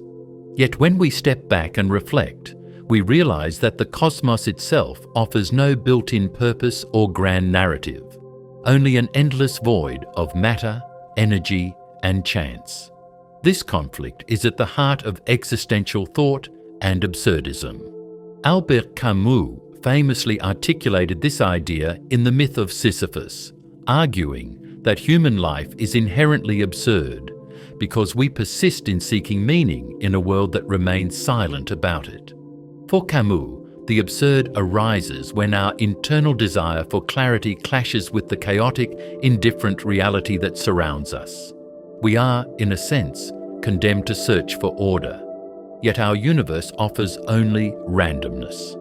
Instead of succumbing to despair, however, Camus urges us to rebel against this absurdity by embracing it fully, finding freedom in the recognition that meaning must be created, not discovered. This realization, that existence might be devoid of inherent meaning, can feel both liberating and deeply unsettling. On one hand, if nothing is preordained, then every choice we make is ours to define. The absence of cosmic purpose means we are free to construct our own values and to determine what matters. On the other hand, this same emptiness strips away the comforting assurances of tradition and universal truth. Without a fixed blueprint for life, the task of determining what is truly worthwhile becomes a profoundly personal and often agonizing responsibility. Our celebrations, our heartbreaks, and even our mundane daily routines are imbued with the weight of knowing that they exist in a vacuum of meaning. Philosophers such as Jean-Paul Sartre have taken up this challenge by insisting that existence precedes essence. In Sartre's view, humans first exist without any inherent nature. Only later do we define ourselves through our actions. This radical freedom is double-edged. It grants us the power to create our own destiny, but it also means that every decision is made in the absence of any universal moral compass. The absurdity of existence, then, is not merely a philosophical abstraction. It is lived in the very choices and uncertainties of everyday life. Moreover, modern science reinforces this perspective. At the quantum level, for instance, particles behave in ways that defy classical logic and determinism, suggesting that the fundamental fabric of reality is marked by randomness and uncertainty. The deterministic clockwork of Newtonian physics has given way to a universe where chance plays a central role. This scientific view echoes the philosophical notion of absurdity. If even the smallest elements of matter are governed by probabilistic laws, then the search for a coherent, linear meaning in life becomes all the more elusive. Yet amid this disconcerting picture, many find a measure of solace. The absence of an external, cosmic meaning means that we have the freedom and the responsibility to define our own purpose. For some, this translates into creating art, forging deep relationships, or dedicating oneself to causes that elevate the human spirit. In a world that offers no ready-made answers, the task of constructing meaning can be seen as an act of creative defiance, a way of asserting our humanity in spite of the void. This challenge also extends to how we relate to each other. In a universe without inherent meaning, our shared human experiences, our laughter, our grief, our quest for understanding, become the building blocks of our collective narrative. We find community not in a preordained cosmic order, but in our mutual struggle to create significance out of the seemingly indifferent chaos. In this way, the absurdity of existence, rather than paralyzing us, can inspire solidarity and a deeper engagement with life. Ultimately, the absurdity of existence reminds us that meaning is not handed down from above, but must be forged in the crucible of our daily lives. It is an invitation to live authentically, acknowledging the void while still daring to create beauty, love, and purpose. Camus famously concludes that we must imagine Sisyphus happy as he pushes his boulder up the hill, for it is in the struggle itself that we find our meaning.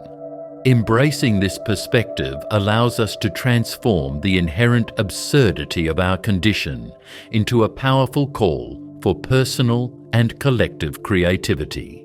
In recognizing the absurd, we accept that life may be inherently without purpose, but we are not defeated by this revelation. Instead, we are empowered to craft our own narrative, to live boldly in the face of uncertainty, and to find beauty in our fleeting, self-fashioned existence. This, perhaps, is the truest response to the enigma of the absurd. The dissolution of identity is a phenomenon that can be observed across personal, social, and cultural dimensions, and it challenges our traditional understanding of who we are. In everyday life, we tend to think of ourselves as coherent, stable individuals, defined by a set of consistent traits, experiences, and beliefs. Yet under scrutiny, identity reveals itself to be much more fluid and fragmented, a collection of shifting roles, memories, and social constructs that can dissolve and reassemble over time. At a personal level, the modern experience often involves a sense of disintegration of identity. Rapid changes in technology, global mobility, and constant social comparison have contributed to a feeling that our sense of self is no longer fixed. Social media, for instance, exposes us to a barrage of images and narratives about how we should live and look. As we compare our behind-the-scenes moments to others' curated highlights, our self-concept can fracture. We start to see our identity as something we must constantly negotiate, adapting to the changing expectations of different social groups rather than as a stable core. This fluidity is further compounded by the ways in which our experiences, both traumatic and transformative, can unsettle our previously held beliefs about who we are. On a societal level, traditional markers of identity such as nationality, religion, or cultural heritage are increasingly questioned. In an era marked by globalization, the borders that once defined communities are dissolving. People find themselves living in hybrid spaces where multiple cultural influences converge, leading to what some call postmodern identity. In these contexts, identity becomes a mosaic, composed of overlapping, sometimes contradictory elements. While this offers the promise of freedom and self-determination, it also brings about uncertainty. Without clear, singular narratives to cling to, individuals may feel lost or fragmented, unsure of where they truly belong. Philosophically, the dissolution of identity forces us to confront deep questions about the nature of self. Traditional philosophies, from the essentialism of Aristotle to the rational self of Descartes, assume that there is an unchanging core to our being. However, modern thought, especially existentialism and post-structuralism, challenges that view. Thinkers like Jean-Paul Sartre and Michel Foucault have argued that identity is not an inherent essence, but rather a construct that emerges through language, power relations, and social practices. Sartre famously declared that existence precedes essence, suggesting that we define ourselves through our choices and actions. Foucault, on the other hand, emphasized how our identities are shaped by the discourses and institutions that govern our lives. In this view, identity is less a given and more a negotiated, performative act, constantly in flux and vulnerable to dissolution. In the realm of psychology, research on memory and self-perception has revealed that our identities are malleable.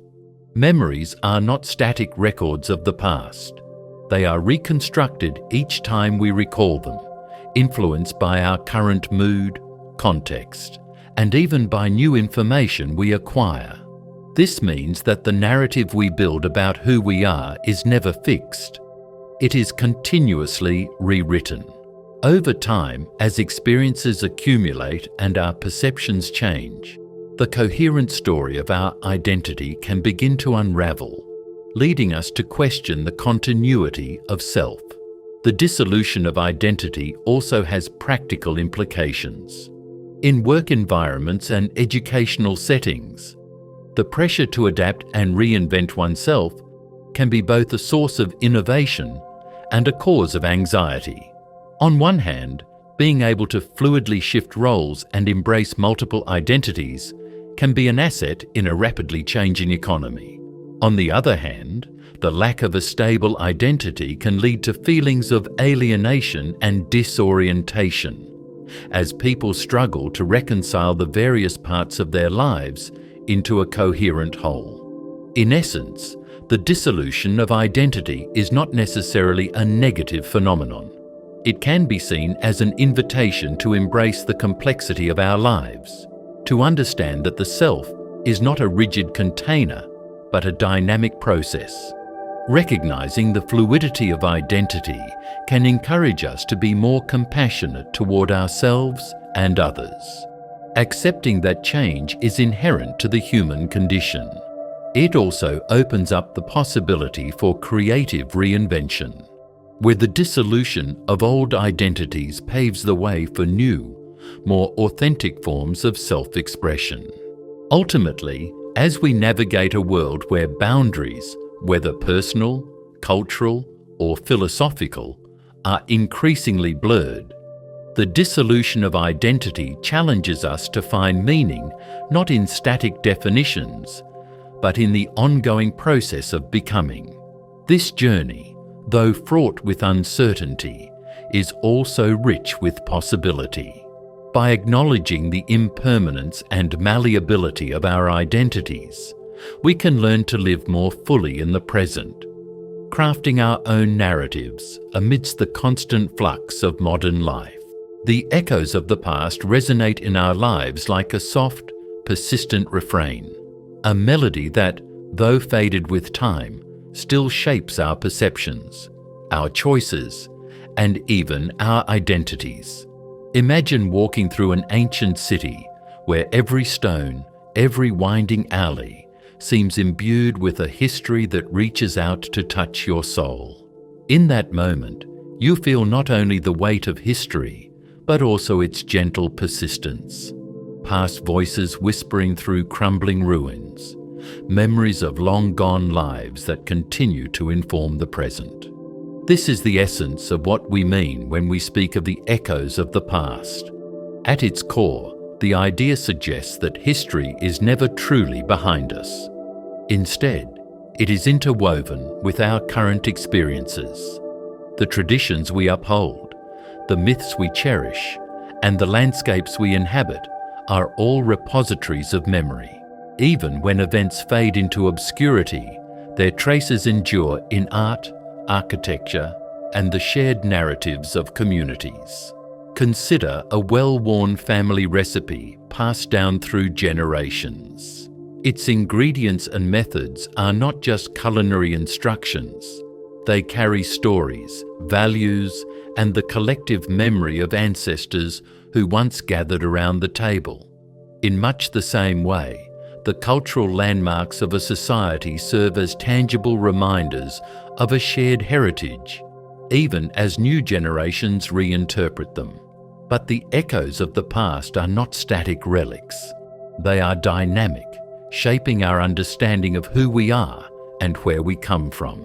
Psychologists call this phenomenon collective memory, which refers to the way groups remember their past and how these memories influence present identities.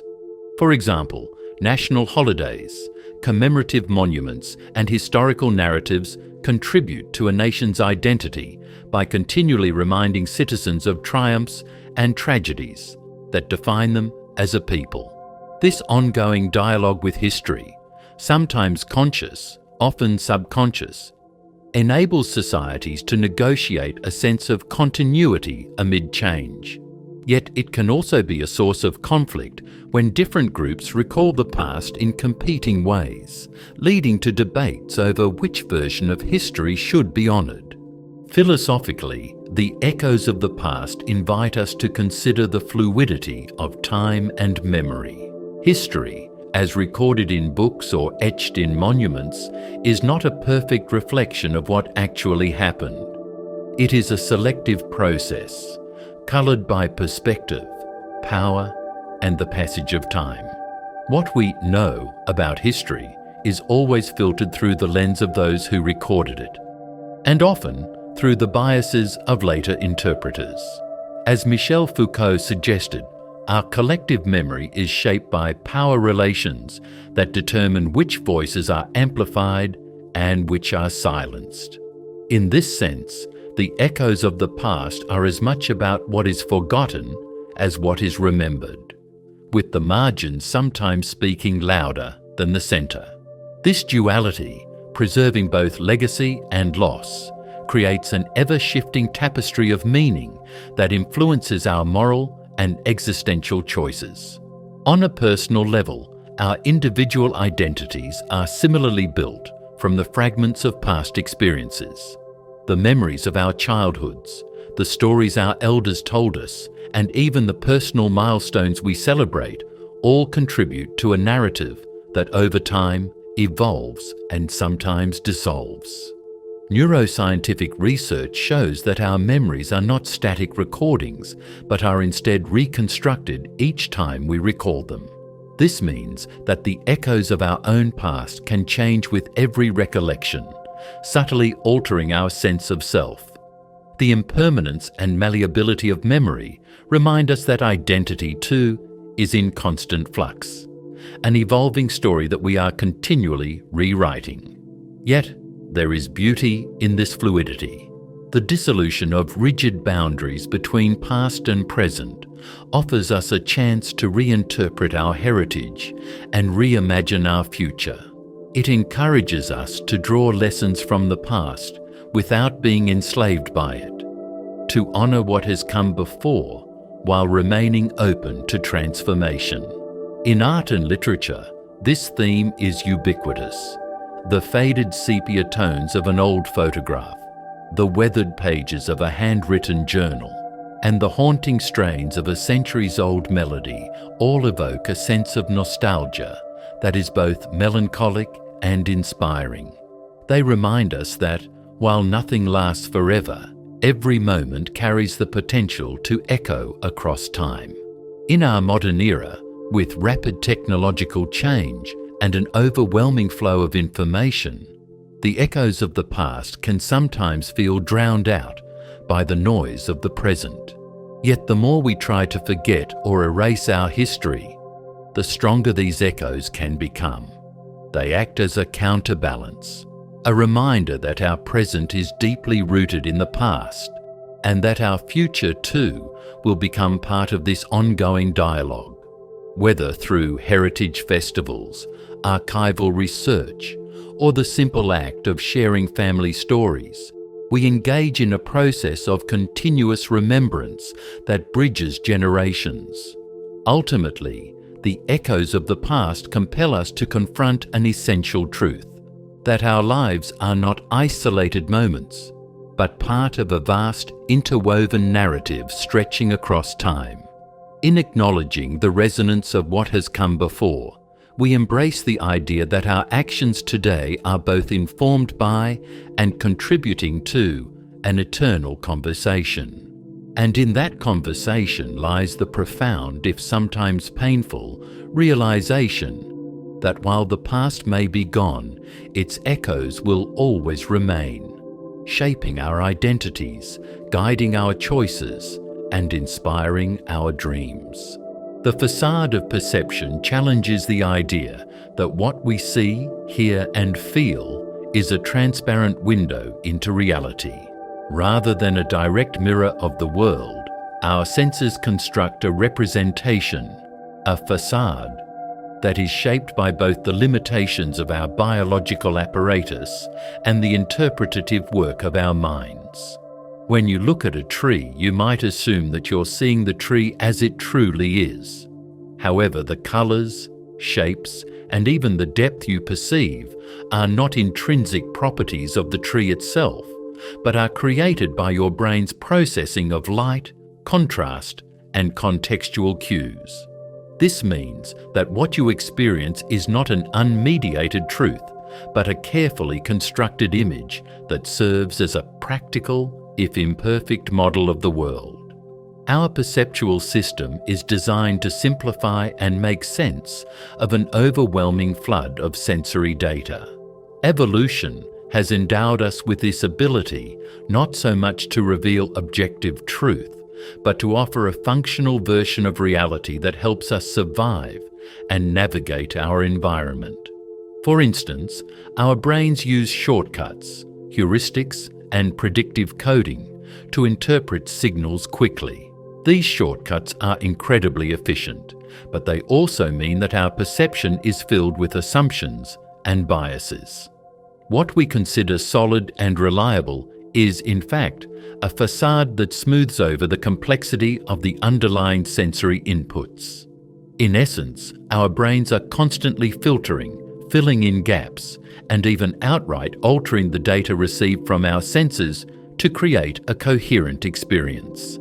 This idea has far-reaching implications.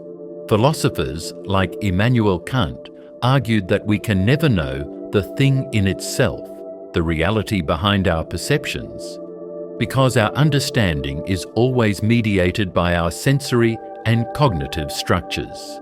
Similarly, modern cognitive science shows us that our perceptions are influenced by our expectations, prior experiences, and even our current emotional states. When you see a shadow in a dimly lit room, your brain might quickly conclude that it's a person, because that interpretation is more useful in keeping you safe than if you assumed it was nothing. The result is that our experience of reality is not a pristine, objective recording, but a subjective construct, an illusion of sorts that helps us function, though it might not always reflect the full truth. Artists and writers have long exploited this concept, using light and shadow, color, and distortion to remind us that our view of the world is but one of many possible interpretations. In literature, this facade is often linked to the notion of identity and self-perception. Just as our senses construct an image of the external world, our minds also construct our inner selves, a persona that is sometimes at odds with our deeper, more fragmented reality. This parallel underscores a central point. Perception, whether of the world or of the self, is always a mediated process. Furthermore, technological advancements have allowed us to peer behind the facade. High-speed cameras, brain imaging, and other scientific tools reveal that what seems continuous and unbroken at the level of ordinary perception is actually composed of discrete events and processes. For example, our visual experience is generated by millions of photoreceptor cells, each transmitting information in rapid, discrete bursts. These details are then reassembled by our brain, forming the seamless narrative we experience as vision. Yet, if you were to slow down or intercept this process, you would see that reality is far more granular and fragmented than our everyday experience suggests. The facade of perception also forces us to question the reliability of our senses. Optical illusions, auditory tricks, and even virtual reality environments illustrate that our perception can be manipulated. In these cases, the facade is deliberately constructed to deceive, reminding us that what we take for granted as truth can be more malleable than it appears. This vulnerability is not a flaw, but a natural consequence of a system designed for efficiency rather than precision. The brain prioritizes speed and utility, which means that while our perception is often accurate enough for everyday purposes, it is not infallible. In summary, the concept of the facade of perception invites us to recognize that our experience of the world is a sophisticated but ultimately constructed narrative. Our senses provide us with data, but it is our brain's interpretation that fills in the details, often in ways that favor survival and coherence over absolute truth. This understanding does not diminish the value of our perceptions. Instead, it enriches our appreciation of the complexity behind even the simplest acts of seeing and knowing. It suggests that reality, in its full depth, remains forever beyond our grasp. A dynamic interplay of signals and interpretations that forms a beautiful, if imperfect, facade. The collapse of certainty refers to the gradual unraveling of our long-held confidence in objective, immutable truths, a process that has reshaped both science and philosophy over the past few centuries. In earlier eras, the Enlightenment and Newtonian physics gave us a clear, ordered view of the world. The universe was like a well-oiled clock, governed by universal laws that promise predictability and stability. This certainty allowed people to believe that reason, observation, and logic could uncover eternal truths about nature, society, and even morality. However, as new discoveries emerged, that solid foundation began to crumble. Take, for example, the revolutionary insights of Einstein and the advent of quantum mechanics. Einstein's theory of relativity shattered the Newtonian idea of absolute time and space, revealing that time flows differently depending on one's speed and gravitational field. Quantum mechanics went even further by introducing an inherent uncertainty at the microscopic level. Heisenberg's uncertainty principle tells us that the more precisely we determine a particle's position, the less precisely we can know its momentum. This wasn't just a quirk of measurement. It suggested that at the core of a matter, certainty dissolves into probability. What was once seen as the predictable, clockwork order of the cosmos transformed into a realm where chance and probability reign. This scientific revolution had deep philosophical implications as well. Philosophers like Thomas Kuhn began to question the idea of scientific progress as a steady, cumulative process leading us ever closer to truth. Instead, Kuhn's notion of paradigm shifts implies that our most cherished theories are often replaced wholesale when new perspectives emerge, suggesting that what we once considered certain is nothing more than a temporary consensus. In this light, the collapse of certainty is not simply a scientific matter, it's an epistemological crisis, forcing us to acknowledge that the truths we hold dear may be provisional and subject to dramatic revision. At the same time, modern postmodern thought has further eroded the idea of a single, objective truth. Thinkers like Jean-François Lyotard argued that the grand narratives of modernity, those universal explanations that once promised to illuminate every aspect of human life, no longer hold sway in a world of plural, fragmented perspectives. The collapse of certainty, then, is also a cultural and social phenomenon. It suggests that our shared, collective vision of reality is dissolving into a mosaic of competing narratives, each shaped by different historical, cultural, and personal influences. No longer can we rely on one overarching story to define our world. Instead, we must navigate a landscape of ambiguity where every claim to truth is open to challenge. On a personal level, this collapse has a profound impact on our sense of self. Our identities, once anchored by steady beliefs and long-standing traditions, now appear fluid and transient. The rapid pace of technological change, the constant flow of information, and the rise of global communication have all contributed to an environment where certainty is elusive. We find ourselves questioning not only the external world, but also our own inner convictions. The result is a kind of existential insecurity, a recognition that the very foundations of our identity might be built on shifting sands. Yet in this uncertainty, there is also a hidden opportunity. When we recognize that absolute certainty is unattainable, we can adopt a posture of humility and openness. Instead of clinging dogmatically to a single viewpoint, we learn to appreciate the provisional nature of our knowledge and remain receptive to new ideas. This mindset can foster creativity, critical thinking, and a willingness to engage with diverse perspectives, a kind of intellectual resilience that is perhaps better suited to the complexity of the modern world. The collapse of certainty challenges us to live with ambiguity. It forces us to grapple with the possibility that every conclusion, every theory, may someday be upended by new evidence or insights. But rather than leading to despair, this recognition can be liberating.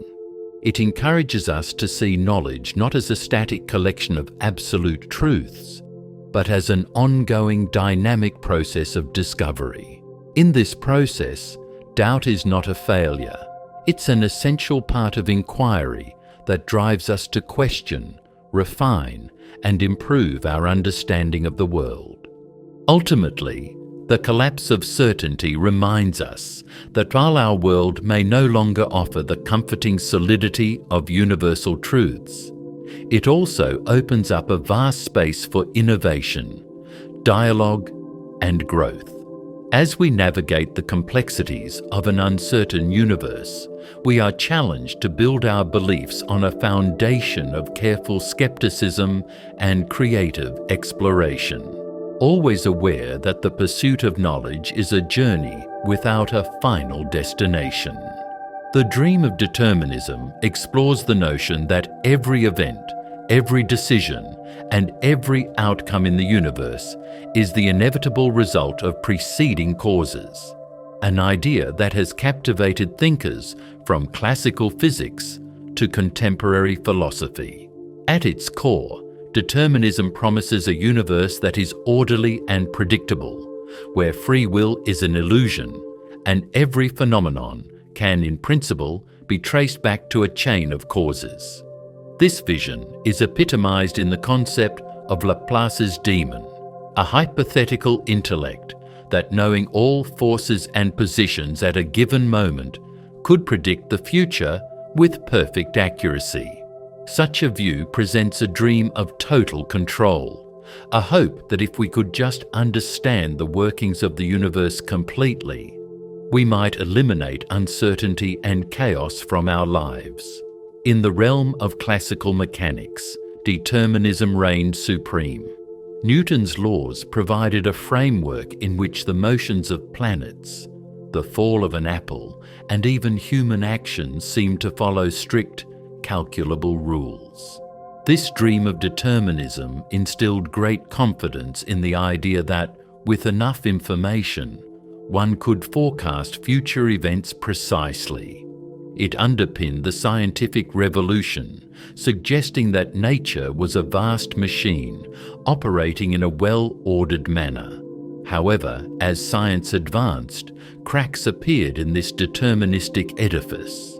The advent of quantum mechanics, for instance, introduced inherent uncertainty at the microscopic level. Heisenberg's uncertainty principle showed that particles do not have fixed positions or momenta until measured, indicating that randomness is built into the fabric of reality, a challenge to the neat predictability that classical determinism promised. Philosophically, the Dream of Determinism raises profound questions about human freedom and responsibility. If every choice we make is the inevitable consequence of prior events, then the traditional notion of free will, of being the autonomous author of our decisions, comes into question. Some argue that even if our decisions are predetermined, we can still consider ourselves free if our actions align with our desires and reasoning, a position known as compatibilism. Yet for many, the idea that our lives are merely the outcome of an unbroken chain of causes is both unsettling and diminishing. It suggests that our hopes, dreams, and moral responsibilities are prescripted by factors beyond our control, leaving little room for personal agency. The collapse of the Dream of Determinism is evident in modern scientific thought. While classical physics painted a picture of a clockwork universe, the discoveries of chaos theory and complex systems show that even deterministic systems can exhibit unpredictable behavior due to sensitive dependence on initial conditions. In chaotic systems, minute differences in starting conditions can lead to wildly different outcomes, rendering long-term predictions practically impossible despite an underlying determinism. This paradox, where a system governed by deterministic laws behaves in an unpredictable manner, complicates our understanding of determinism and suggests that the dream of complete predictability may be forever out of reach. Yet the allure of determinism remains potent. It offers the comfort of order and the promise that with sufficient knowledge, we could one day master the complexities of nature. The dream is not only a scientific or philosophical ideal, it also influences our legal and ethical systems. Many societies build their notions of responsibility on the idea that people have control over their actions. If our choices were entirely determined by prior causes, then the very basis for praise, blame, and moral accountability would be undermined. This has led some modern thinkers to reframe the debate, not by abandoning determinism, but by seeking a more nuanced understanding of human agency that can coexist with a scientifically informed picture of causality. In art and literature, the tension between determinism and free will has been a recurring theme. Writers and filmmakers often explore characters caught in the gears of fate, struggling to assert their individuality in a world that seems preordained. This narrative reflects a deep existential conflict: the human desire to believe in a purposeful, self-directed life versus the possibility that everything, including our deepest emotions and choices, might be pre-written by the laws of nature. Ultimately, the Dream of Determinism challenges us to confront the limits of our knowledge and the nature of our existence. While science has revealed that the universe operates according to robust and often predictable laws, it has also shown us that certainty is elusive. Quantum indeterminacy, chaotic dynamics, and the complex interplay of countless variables ensure that even in a deterministic framework, outcomes remain partly shrouded in uncertainty. This duality between the comforting order of determinism and the liberating uncertainty of chance continues to inspire debate and wonder. It reminds us that despite our desire for control and predictability, the universe is a dynamic, multifaceted place where mystery persists. In acknowledging both the promise and the limits of determinism, we learn to appreciate that our journey toward understanding is ongoing. The dream of determinism may never be fully realized, but its pursuit drives us to explore deeper, question more profoundly, and ultimately embrace the complexity that defines both nature and our human experience. The illusion of control is a psychological phenomenon where people overestimate their ability to influence outcomes that are largely determined by chance or external factors. We often feel in charge of our lives, believing that our actions can shape events, even when, in reality, many outcomes are random or governed by factors beyond our control. This belief can be both comforting and misleading, creating a facade of mastery that, when challenged by unexpected events, can lead to frustration or even risky behavior. At its core, the illusion of control emerges from our natural desire to feel secure and competent in an unpredictable world. Research in behavioral psychology, notably by Ellen Langer, has demonstrated that when people are given even minimal cues suggesting they can affect outcomes, they tend to act as if they have significant influence, even in games of chance or in situations that are completely random. For example, lottery players might develop superstitions or rituals, believing that their chosen numbers or repeated plays increase their odds of winning, despite the fact that each draw is independent and random. This bias can also be seen in everyday decisions, such as drivers believing that their skill significantly reduces the likelihood of an accident, even though road safety is affected by many factors like weather, other drivers' behaviors, or mechanical failures. One reason behind the illusion is our tendency to interpret events in a way that reinforces our sense of agency. When outcomes align with our expectations, we attribute success to our own efforts. When they do not, we may blame external factors rather than reassessing our own control. This selective perception is part of what is sometimes called self-serving bias, where successes are internalized and failures externalized. Over time, this bias can inflate our belief in personal control, even in domains where chance plays a dominant role. Moreover, the illusion of control is not limited to isolated personal decisions. It permeates social, financial, and organizational contexts as well. Investors, for instance, might believe they can predict market movements or outsmart economic trends, leading to overconfidence and sometimes disastrous financial decisions. Similarly, managers may overestimate their ability to shape business outcomes despite economic cycles or disruptive innovations that they cannot control. This overconfidence can have significant real-world implications, contributing to market bubbles, risky investments, and organizational failures. The effects of this cognitive bias extend into areas such as gambling, where the illusion of control is a common trap. Gamblers may feel that by choosing a particular slot machine or by timing their bets, they can beat the odds. Even though the outcomes are entirely random, the belief in one's control persists and can drive behaviors that lead to significant losses.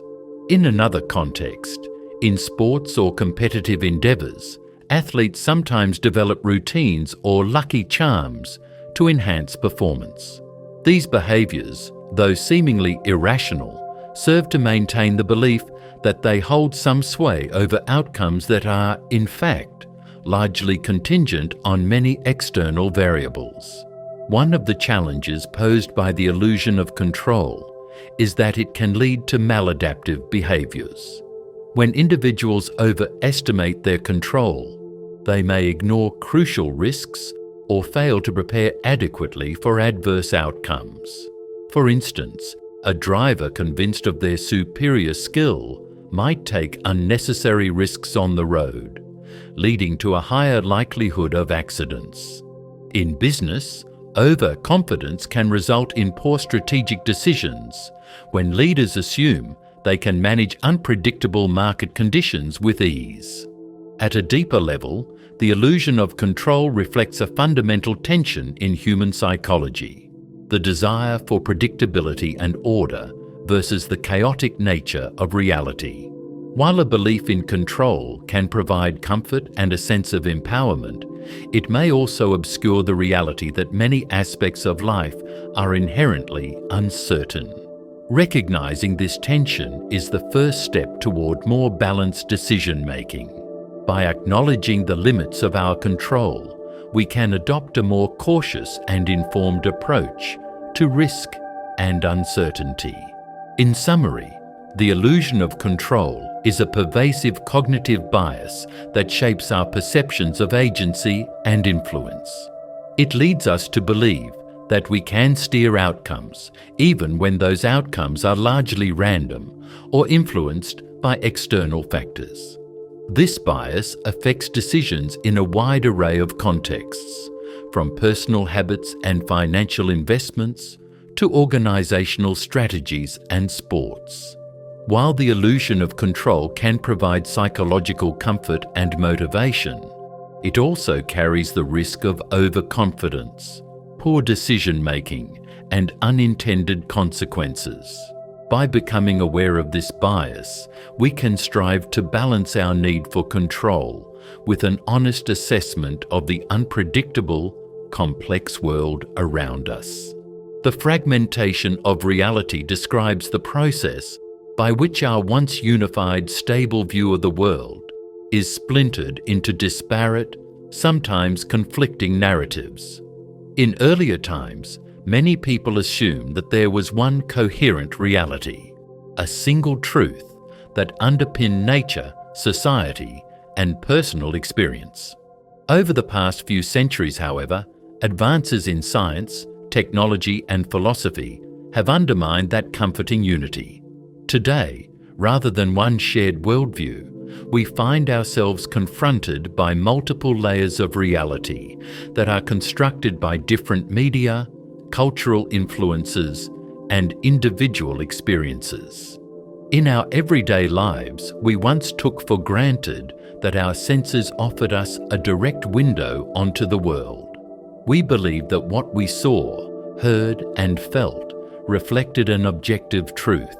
Yet modern research in neuroscience and cognitive psychology reveals that our perceptions are deeply mediated by the brain.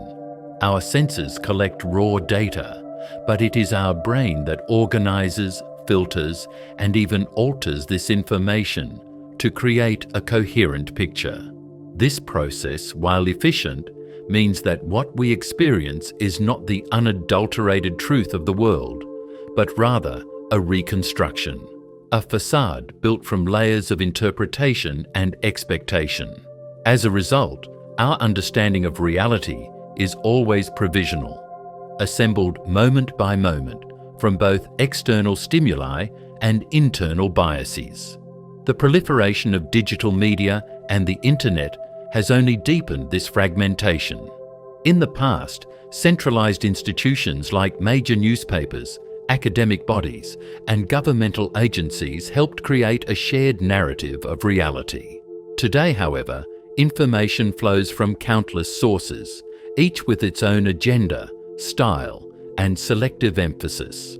Social media platforms, for instance, expose us to personalized news feeds that reinforce our pre-existing beliefs while marginalizing alternative perspectives. As a consequence, individuals often inhabit echo chambers, self-reinforcing bubbles where reality is experienced in highly subjective terms.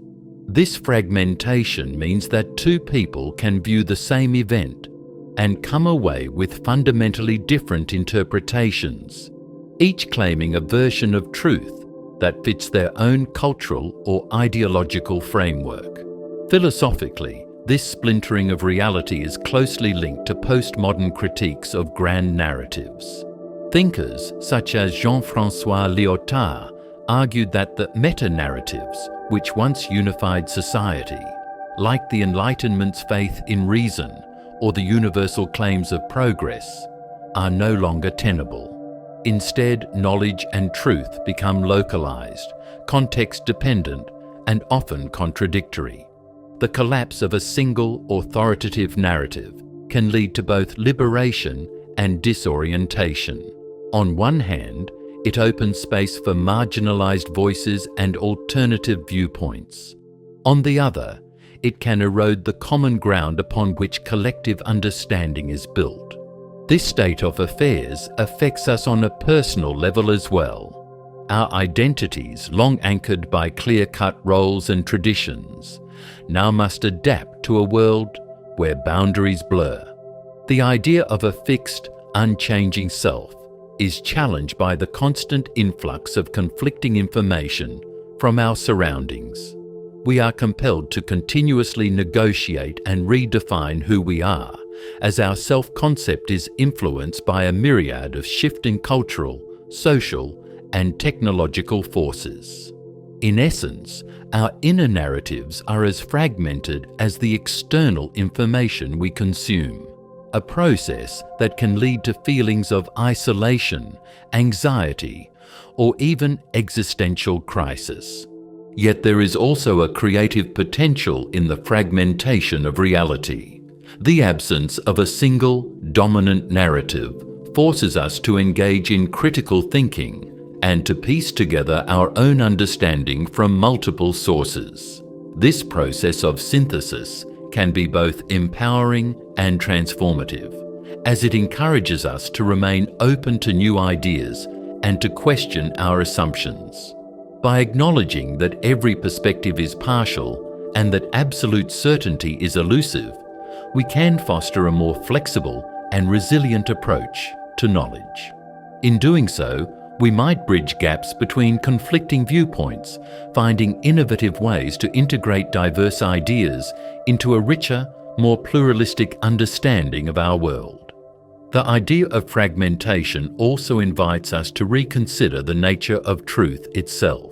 If our perceptions and the stories we tell are always mediated by context and perspective, then perhaps truth is not a monolithic, fixed entity, but rather a dynamic interplay of interpretations. This perspective challenges the modern impulse to seek final answers and encourages us instead to view understanding as an ongoing process, one that is continually revised in light of new experiences and evidence. In summary, the fragmentation of reality reflects a profound shift in how we perceive our world. What was once seen as a coherent, singular truth is now experienced as a mosaic of partial narratives shaped by our sensory processes, media influences, and cultural contexts. While this fragmentation can lead to uncertainty and even conflict, it also opens up opportunities for creative reinvention and a more inclusive dialogue about what is real. Recognizing that our understanding is inherently fluid can inspire us to remain curious, open-minded, and resilient in the face of an ever-changing landscape of ideas. The paradox of being and nothingness challenges us to confront the most fundamental questions of our existence: what it means to be, and how the possibility of non-being shapes our lives. At first glance, existence seems self-evident. We experience the world, interact with others, and have a palpable sense of self. Yet upon deeper reflection, our existence is inextricably bound up with nothingness. This interplay is famously explored in Jean-Paul Sartre's work, Being and Nothingness, where he argues that our consciousness is defined not only by what is, but by the potential for what is not. On one hand, we are beings, a collection of thoughts, sensations, and actions that make up our experience. Our existence is tangible. We live in bodies, we feel emotions, and we engage with a world that appears stable and structured. But consciousness itself is peculiar. Sartre suggests that unlike inanimate objects, which simply are, Human consciousness has the unique ability to reflect on itself. It can negate, imagine alternatives, and envision what might be absent. This capacity for self-reflection introduces the idea of nothingness into our very being. In a sense, every time we make a choice, we are implicitly acknowledging the possibility of not choosing. That is, the possibility of non-being. This duality, being intertwined with the capacity for nothingness, is the heart of the paradox. Consider the concept of freedom. For Sartre, our freedom stems precisely from the fact that nothing is predetermined for us. We are condemned to be free, meaning that our existence does not come with a fixed essence or nature. Instead, we are thrust into the world and must define ourselves through our actions. Yet this freedom is unsettling because it implies that there is no inherent meaning to our lives. We must construct our own values and purposes in a universe that offers no cosmic guarantees. The awareness of this radical freedom and the accompanying burden of having to create our own meaning can evoke both exhilaration and dread. The very possibility of nothingness, of a void where meaning should be, forces us to grapple with the question, if nothing is given, then what is the ground of our being? The paradox deepens when we examine the relationship between the self and the world. Traditional views held that there was a clear distinction between the subject, the self, and the object, the external world. However, existential thought blurs this boundary. Sartre posits that our self is not a static, immutable entity, but is instead continuously defined by our choices and our interactions with what is absent as much as with what is present. The gap between our desires and our reality, the tension between what we want to be and what we are, creates a space of nothingness. It is in this space that our true freedom lies, yet it is also where existential anxiety is born. We are perpetually aware that nothing anchors our identity. Everything is in flux, and that very uncertainty is a source of both creativity and torment. Modern scientific perspectives add another layer to this paradox. Advances in quantum physics and cosmology have revealed that on the most fundamental level, the universe is not a neatly ordered structure, but a realm of probabilities and indeterminacies. The classical picture of a deterministic clockwork universe has given way to one in which chance plays a key role. This scientific insight echoes the existential realization that certainty is elusive. Our reality is not a fixed, unchanging monolith, but an ever-evolving interplay between being and nothingness. Even our own perceptions are not perfect mirrors of an external reality, but are constructed by our brains using heuristics and past experiences. In this light, the gap between what is and what could be is not merely a philosophical abstraction. It is woven into the very fabric of the cosmos. Yet amid this unsettling awareness, there is also a call to action. The collapse of any predetermined essence means that we have the freedom and the responsibility to define ourselves. The paradox of being and nothingness, then, is not a verdict of nihilism, but an invitation to live authentically. It urges us to embrace our freedom by recognizing that while our lives may lack an inherent cosmic blueprint, we are free to create our own meaning through our choices, our relationships, and our creative endeavors.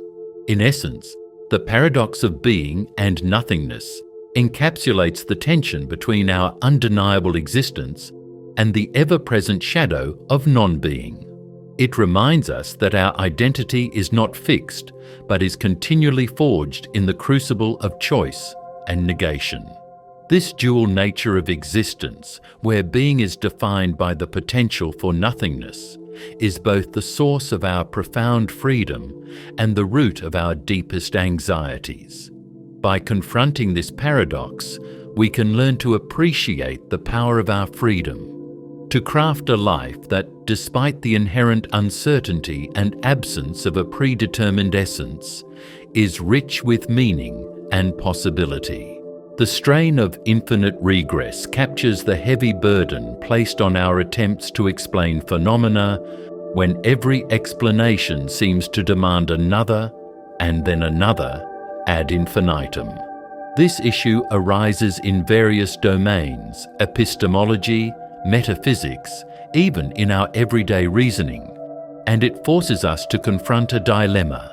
How can we ever arrive at a satisfactory understanding of something if every answer simply opens up a new question? Consider the classic philosophical problem where one asks, why is there something rather than nothing? A common response might be that every event or state of affairs has a cause. But then one might ask, what caused that cause? And if you keep probing further, you find yourself caught in a never-ending chain of causes. At some point, we hope to hit a first cause or a self-evident truth that doesn't require further justification. However, in many theories, this ultimate ground remains elusive. Instead, the chain of explanation regresses infinitely, a situation that is not only unsatisfying, but also conceptually and even practically paralyzing. In epistemology, infinite regress presents a problem when we try to justify our beliefs. Suppose you claim that you believe something because you have evidence for it. Then a skeptic might ask, what is the justification for that evidence? If the answer is simply another piece of evidence, and you then demand justification for that as well, you find yourself in a loop. This infinite regress threatens to undermine the very possibility of having any foundational knowledge at all. Many philosophical systems attempt to avoid this problem by positing basic beliefs or self-evident axioms, statements that are accepted without further justification. For example, foundationalism holds that there are certain indubitable beliefs on which all other knowledge can be built. Yet even this approach has its critics who argue that any attempt to ground knowledge in something basic is itself arbitrary, leaving the regress unresolved. The strain of infinite regress is not confined merely to abstract philosophy. In our daily lives, we encounter similar issues. When making decisions, we often rely on assumptions and heuristics. Take the decision to cross a busy street. You assume that drivers will obey traffic laws, that your signal to cross is understood, and that the environment is reasonably safe. But if you start to question each assumption, what if drivers are distracted? What if your signal is misinterpreted? What if the road conditions are different from what you perceive? You can be caught in a spiral of doubt. In a sense, the strain of infinite regress in everyday perception forces us to eventually accept some assumptions as given. Otherwise, we would be unable to act at all. In science, infinite regress appears in debates over causation and explanation. For instance, when explaining the behavior of complex systems, scientists might trace back events through a series of causal relationships. But if every causal link itself requires a further explanation, we may never arrive at a final, satisfying answer. This has led some researchers to adopt pragmatic approaches. Rather than chasing an endless chain of causes, they focus on building models that are good enough to predict and control phenomena, even if these models do not capture an ultimate, unbreakable chain of causation. In doing so, they tacitly acknowledge that complete certainty may be an unattainable ideal. Some modern philosophers and cognitive scientists suggest that the strain of infinite regress is a sign that our language and conceptual frameworks are inherently limited. The idea that every explanation must be fully justified in an infinite chain might be more a reflection of the structure of our thinking than of the world itself. Our minds, after all, are designed to simplify and generalize. They are not built to provide a never-ending series of justifications. Recognizing this, some thinkers propose that we should be content with provisional or fallibilistic knowledge, a model of understanding that accepts uncertainty as an intrinsic part of the human condition. Ultimately, the strain of infinite regress forces us to confront the limits of explanation. It challenges the notion that there can be an ultimate foundation for knowledge or causation, suggesting instead that our understanding is always partial and subject to further questioning. This realization can be both unsettling and liberating. On one hand, it humbles us by showing that absolute certainty might be beyond our grasp. On the other, it frees us from the unrealistic expectation that every question must have a final, unassailable answer. In embracing this uncertainty, we open the door to a more dynamic and flexible approach to knowledge, one that values inquiry over dogma and sees the search for truth as an ongoing, iterative process. By acknowledging the strain of infinite regress, we learn to appreciate that our explanations are provisional bridges built over an endless chasm of mystery. We may never fully resolve every question, but the journey of inquiry itself enriches our understanding of the world. This perspective encourages a balance. While we strive for coherent explanations, we must also accept that some uncertainty is inevitable, and that this uncertainty can itself be a source of creative and philosophical insight. The unfolding of cosmic doubt invites us on a journey into the vast unknown, where every answer reveals deeper mysteries and every discovery challenges the very certainty we once took for granted.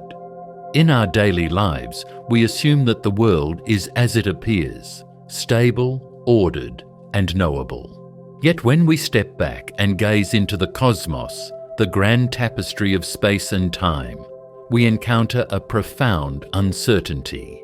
Our modern scientific advances, from quantum mechanics to cosmology, have shown that what we once considered solid and predictable is, in fact, riddled with probabilities and unanswered questions. At the heart of cosmic doubt lies the unsettling realization that our understanding of the universe is incomplete. Classical physics once promised a clockwork universe, a reality where every effect had a predictable cause. Newton's laws painted a picture of a deterministic cosmos, where the motion of planets and falling apples obeyed unchanging rules. However, as our knowledge expanded, this view was upended. Einstein's theory of relativity shattered the notion of absolute time and space, while quantum mechanics introduced inherent uncertainties at the smallest scales.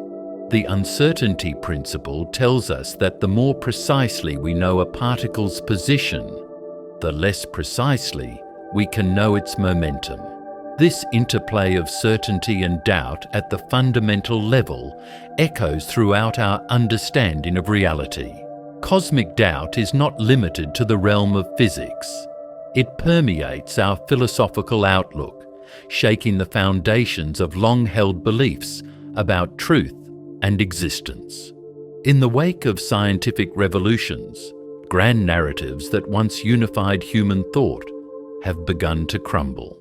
Philosophers such as Thomas Kuhn and Michel Foucault have argued that our knowledge is shaped by shifting paradigms and power dynamics rather than by an objective, unchanging reality. In this light, cosmic doubt becomes not a defect of our intellect, but a necessary condition of growth.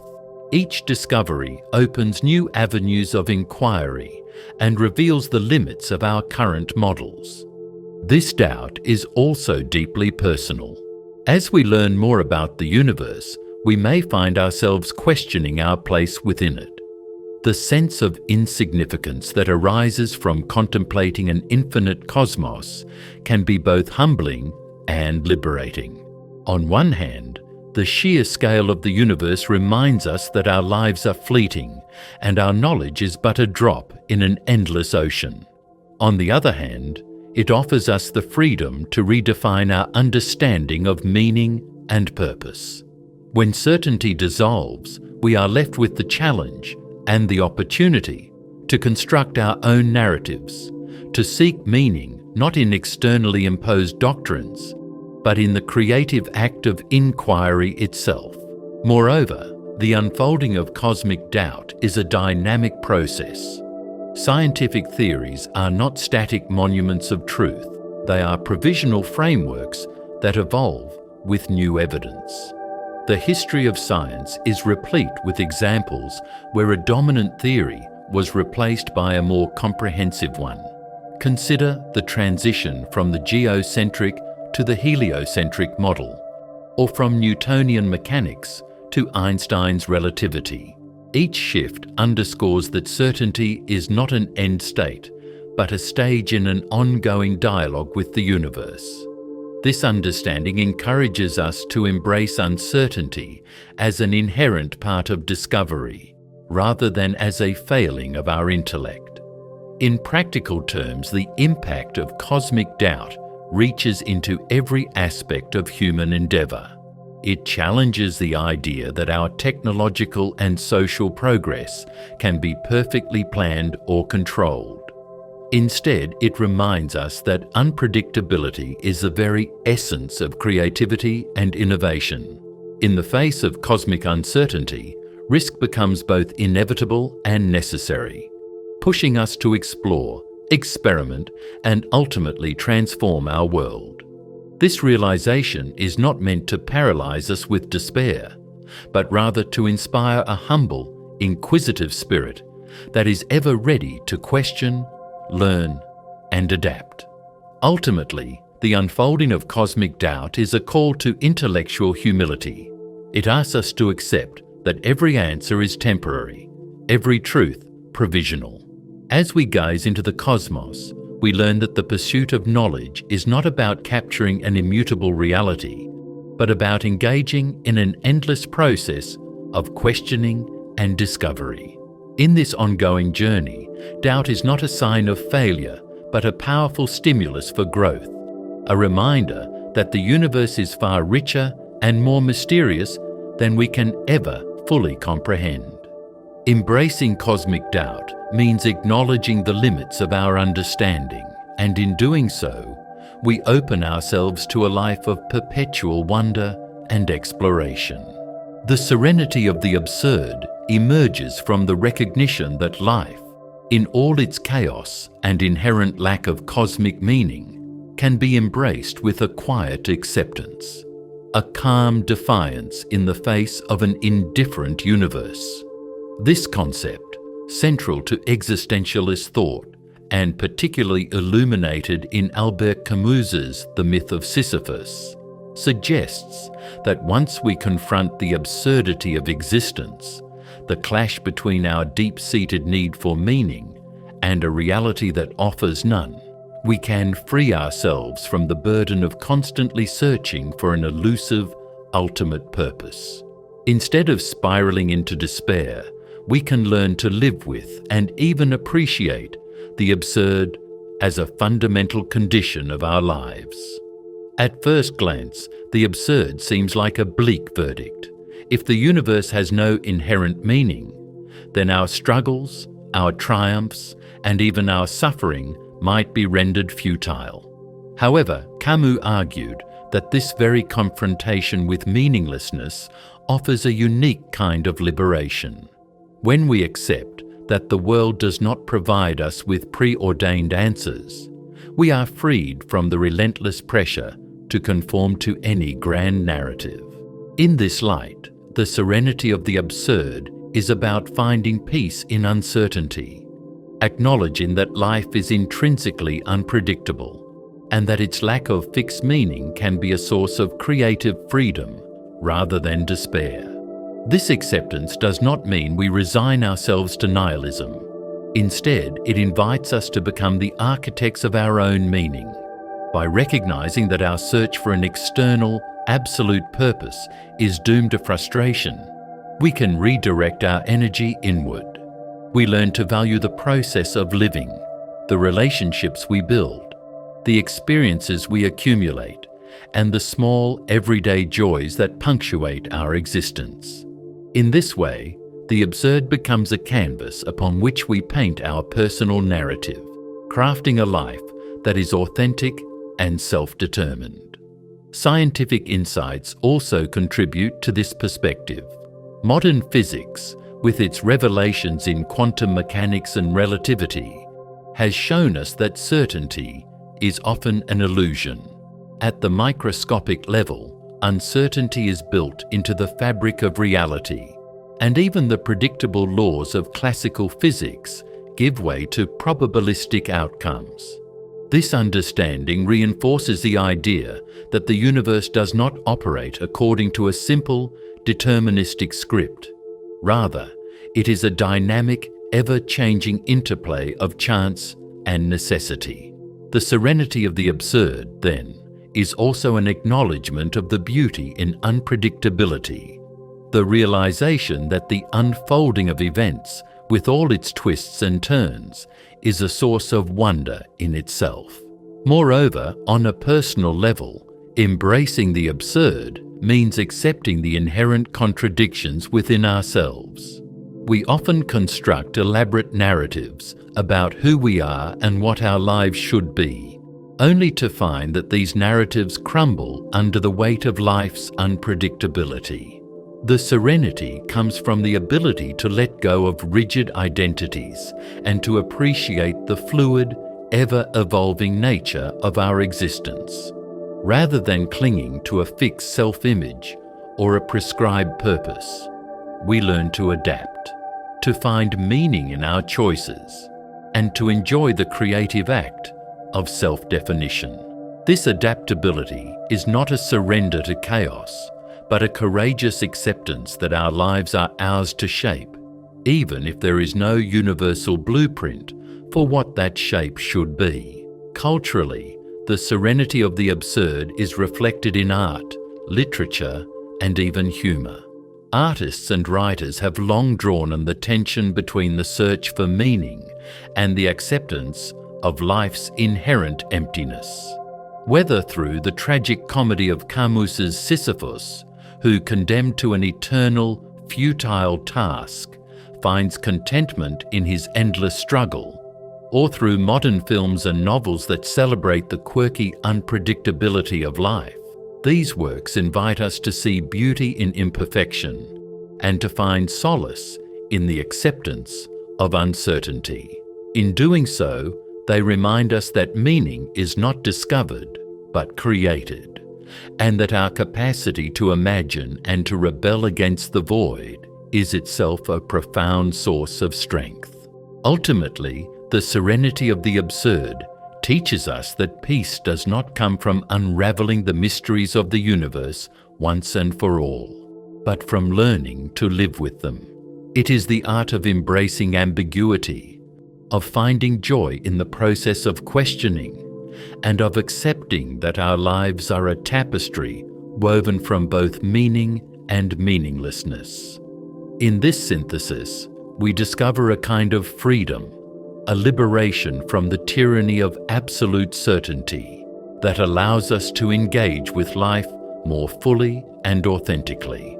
This serene acceptance is not passive resignation, but an active, creative defiance, a commitment to live and to love in spite of, and even because of, the inherent absurdity of our existence. The final embrace of the abyss invites us to confront, with both humility and defiance, the reality that lies beyond our constructed narratives and comforting certainties. In our daily lives, we cling to familiar stories, routines, and identities that help us navigate an often unpredictable world. Yet beneath the surface of our everyday existence looms an inescapable void. a vast, indifferent nothingness that challenges the very basis of our meaning. This abyss is not merely a metaphor for despair. It is the raw, unadorned truth of existence that, when embraced, can lead to a profound transformation of how we live. Imagine standing before an endless, dark chasm, a gap in the fabric of being where the comforting light of meaning and purpose fades into uncertainty. For many, the notion of an abyss represents the ultimate negation of value. If nothing exists beyond our fleeting lives, then every achievement, every joy, every sorrow might seem utterly insignificant. Yet, in this very confrontation with nothingness, we are offered a radical freedom. In recognizing that the universe offers no predetermined script, we are liberated to craft our own narrative. This is the paradox.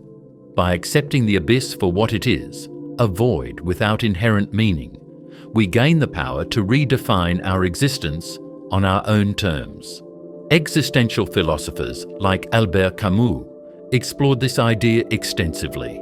In The Myth of Sisyphus, Camus argued that the human condition is absurd precisely because we search for order and purpose in a world that remains mute on the subject. Rather than falling into nihilism, Camus proposed that we find solace in our struggle, much like Sisyphus, who finds meaning in the very act of pushing his boulder up the hill, even though he knows it will inevitably roll back down. This final embrace of the abyss is an active, creative choice. It means accepting the inherent uncertainty of life and using that awareness as a springboard for authentic living. We learn to cherish the transient moments, knowing that each is unique precisely because it exists in a universe where nothing is permanent. This perspective also reshapes our understanding of responsibility and selfhood. Traditional views of identity are built upon stable, unchanging cores, beliefs, values, and traits that persist over time. Yet when we look closely, we see that identity is fluid, constantly remade by our experiences, choices, and even our failures. The abyss reminds us that our self-concept is not etched in stone. It is an ongoing project. In embracing the void, we come to realize that the potential for transformation is boundless. We are not doomed to repeat the same patterns. Rather, the emptiness offers us the space to reinvent ourselves continuously. This dynamic process transforms anxiety into creativity, as we begin to see that the absence of predetermined meaning does not lead to paralysis, but opens the door to new possibilities. On a broader scale, the final embrace of the abyss has implications for how we approach knowledge and progress. The certainty once offered by grand narratives and absolute truths has given way to a recognition that our understanding is provisional and ever-evolving. Scientific revolutions, from the shift from Newtonian mechanics to quantum physics and relativity, have demonstrated that what we once considered immutable can be reinterpreted and even overturned. This intellectual journey teaches us that the pursuit of truth is not about finding a final answer, but about engaging in a continuous dialogue with the unknown. The abyss, then, is not a dead end, but an open space for inquiry and exploration. Ultimately, the final embrace of the abyss is a call to live with passion and courage despite the void. It is an invitation to release ourselves from the burden of having to explain every aspect of existence, and instead to revel in the mystery of life. By acknowledging that the universe may not come with built-in meaning, we are free to create our own, through art, love, and the relentless quest for understanding. In that creative act, we transform the abyss from a source of existential dread into a wellspring of personal empowerment and transcendence. In embracing the abyss, we recognize that our journey toward meaning is ongoing, ever unfinished, and profoundly beautiful, precisely because it is open to endless reinterpretation. Such is the serenity found in the final, radical acceptance of the void. A serenity that allows us to live boldly in the face of uncertainty, crafting our own legacy in a universe that offers neither promise nor predetermination. The whisper of the unknown beckons us to explore the vast space of what we have yet to understand. A quiet call from the margins of our knowledge that stirs both wonder and trepidation. In our daily lives, we often operate within familiar boundaries, relying on what we know to navigate an ever-changing world.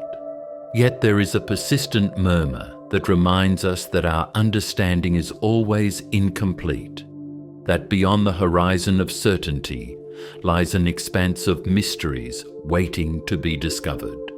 This whisper is felt in moments of quiet introspection, when the noise of everyday life fades and we become aware of the limits of our knowledge. It is in these moments that the unknown appears not as a void to be feared, but as a source of potential, a space where new ideas, innovative insights, and transformative experiences can emerge. The unknown, in its quiet persistence, invites us to question our assumptions, to challenge the status quo, and to venture beyond the safe confines of what is already familiar. In the realm of science, the whisper of the unknown has driven some of the most profound discoveries.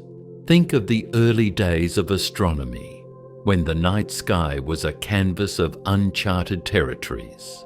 The mysteries of the cosmos, the nature of stars, the fabric of space-time, the possibility of worlds beyond our own, spurred generations of explorers and thinkers to look upward and outward. Each breakthrough, from Galileo's telescope to the discoveries of modern astrophysics, has been fueled by the persistent call of the unknown, reminding us that every answer only opens up new questions. Similarly, in the field of quantum physics, we encounter phenomena that defy our classical intuitions. Particles behave in ways that seem to contradict the solid, deterministic world we perceive. The uncertainty inherent in the quantum realm, the notion that particles exist in a state of probability until observed, resonates with the idea that our grasp of reality is perpetually provisional. This scientific humility is a testament to the power of the unknown, which not only challenges our theories, but also expands our horizons by revealing that the fabric of reality is more intricate and subtle than we had ever imagined. Philosophically, the whisper of the unknown is a call to embrace uncertainty as an integral part of the human condition. Existentialist thinkers remind us that life is defined not by clear, predetermined answers, but by the journey of exploration and self-discovery.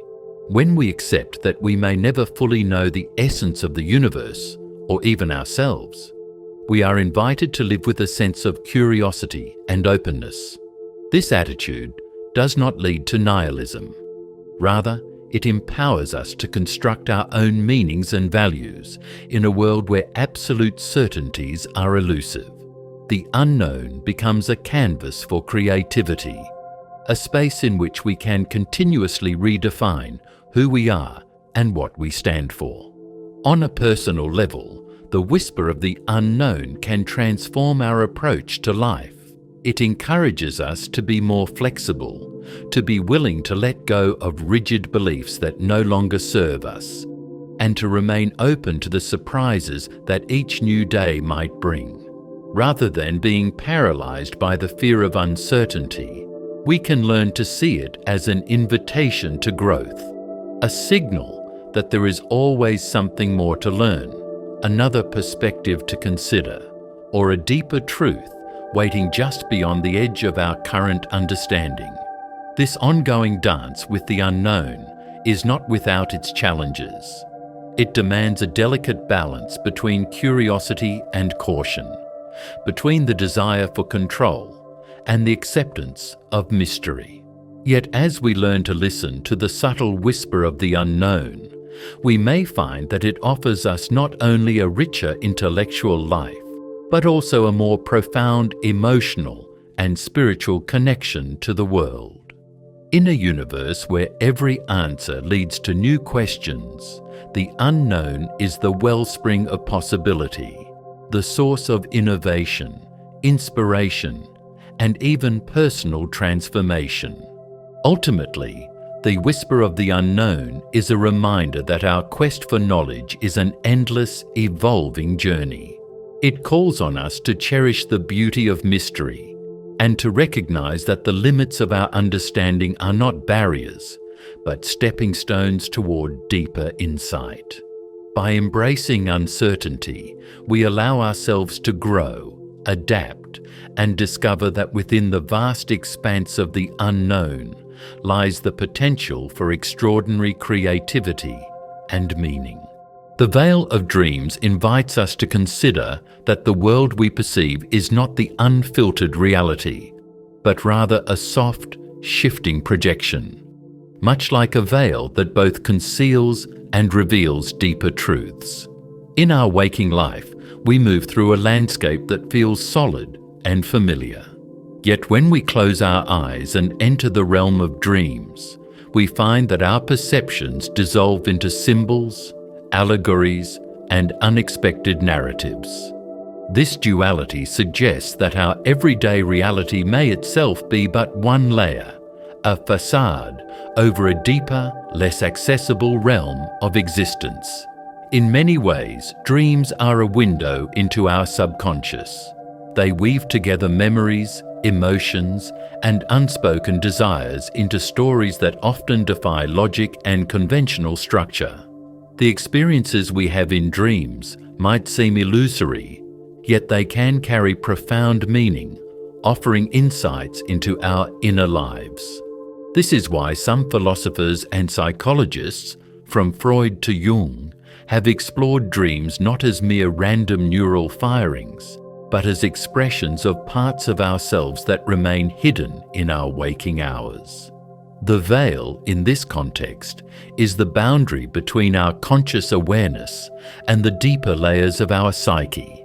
But the metaphor extends even further. The veil of dreams can also be seen as a symbol for the limitations of human perception. Our senses are like imperfect filters. They do not capture the entirety of reality, but only a version shaped by our biology and cultural conditioning. Just as a veil can obscure the full form of what lies behind it, our perceptual apparatus only reveals a fraction of the true nature of the world. In this sense, the realm of dreams challenges us to ask, what is the nature of the reality that lies beyond the everyday images our senses present? Is there a more fundamental truth that we glimpse only in moments when the usual filters of consciousness are lifted? Modern neuroscience supports the idea that our conscious experience is constructed. Brain studies reveal that what we perceive is an active interpretation, assembled from fragments of sensory data and past experience. When we dream, the brain continues to work in a different mode, integrating memories and emotions without the constraints of rational thought. This altered state of awareness provides a kind of alternative reality where the rules are fluid, and time and space bend in ways that defy our waking logic.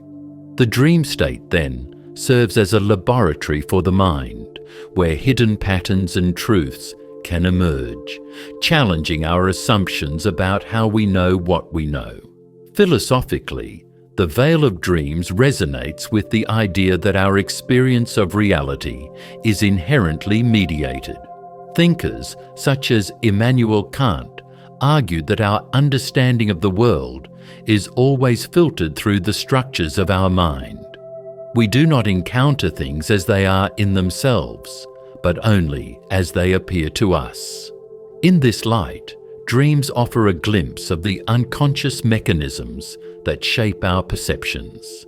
They remind us that our reality is not a fixed, objective given, but a dynamic, ever-evolving interplay between the world outside and our internal interpretation of it. Culturally, the imagery of the veil appears in numerous traditions as well. In Eastern philosophies, for instance, the concept of Maya, the illusory nature of the material world, parallels the idea that what we experience is a mere projection, a veil that conceals the underlying truth of existence. Whether in mystical poetry or in the abstract paintings of modern artists, the veil symbolizes both separation and connection. It signifies that while we are separated from a deeper reality, we also have the capacity to reach beyond the surface, to seek meaning that lies beneath. The veil of dreams, then, is both a challenge and an invitation. It challenges us to question our certainty about the world as we experience it, encouraging a humility in our pursuit of knowledge, and it invites us to explore the hidden dimensions of our inner life. In embracing the mystery of dreams, we come to understand that the apparent solidity of our everyday world might be less absolute than we imagine. Rather than being a barrier to truth, the veil becomes a pathway, a space where creativity and insight flourish. In a world where the line between reality and illusion is blurred, the veil of dreams reminds us that our perceptions are always provisional. The act of dreaming, with its fluid imagery and shifting narratives, teaches us that meaning is not fixed, but must be continually sought, reinterpreted, and reimagined. This understanding can lead to a more flexible, open approach to life, where uncertainty is not feared, but embraced as a source of endless possibility. Ultimately, the veil of dreams serves as a metaphor for the delicate interplay between appearance and essence, urging us to look beyond the surface and explore the depths of our own minds and the universe. It whispers that true understanding may lie not in the rigid structures of our waking thought, but in the rich, untamed landscapes of our dreams. If only we have the courage to lift the veil and venture into the unknown.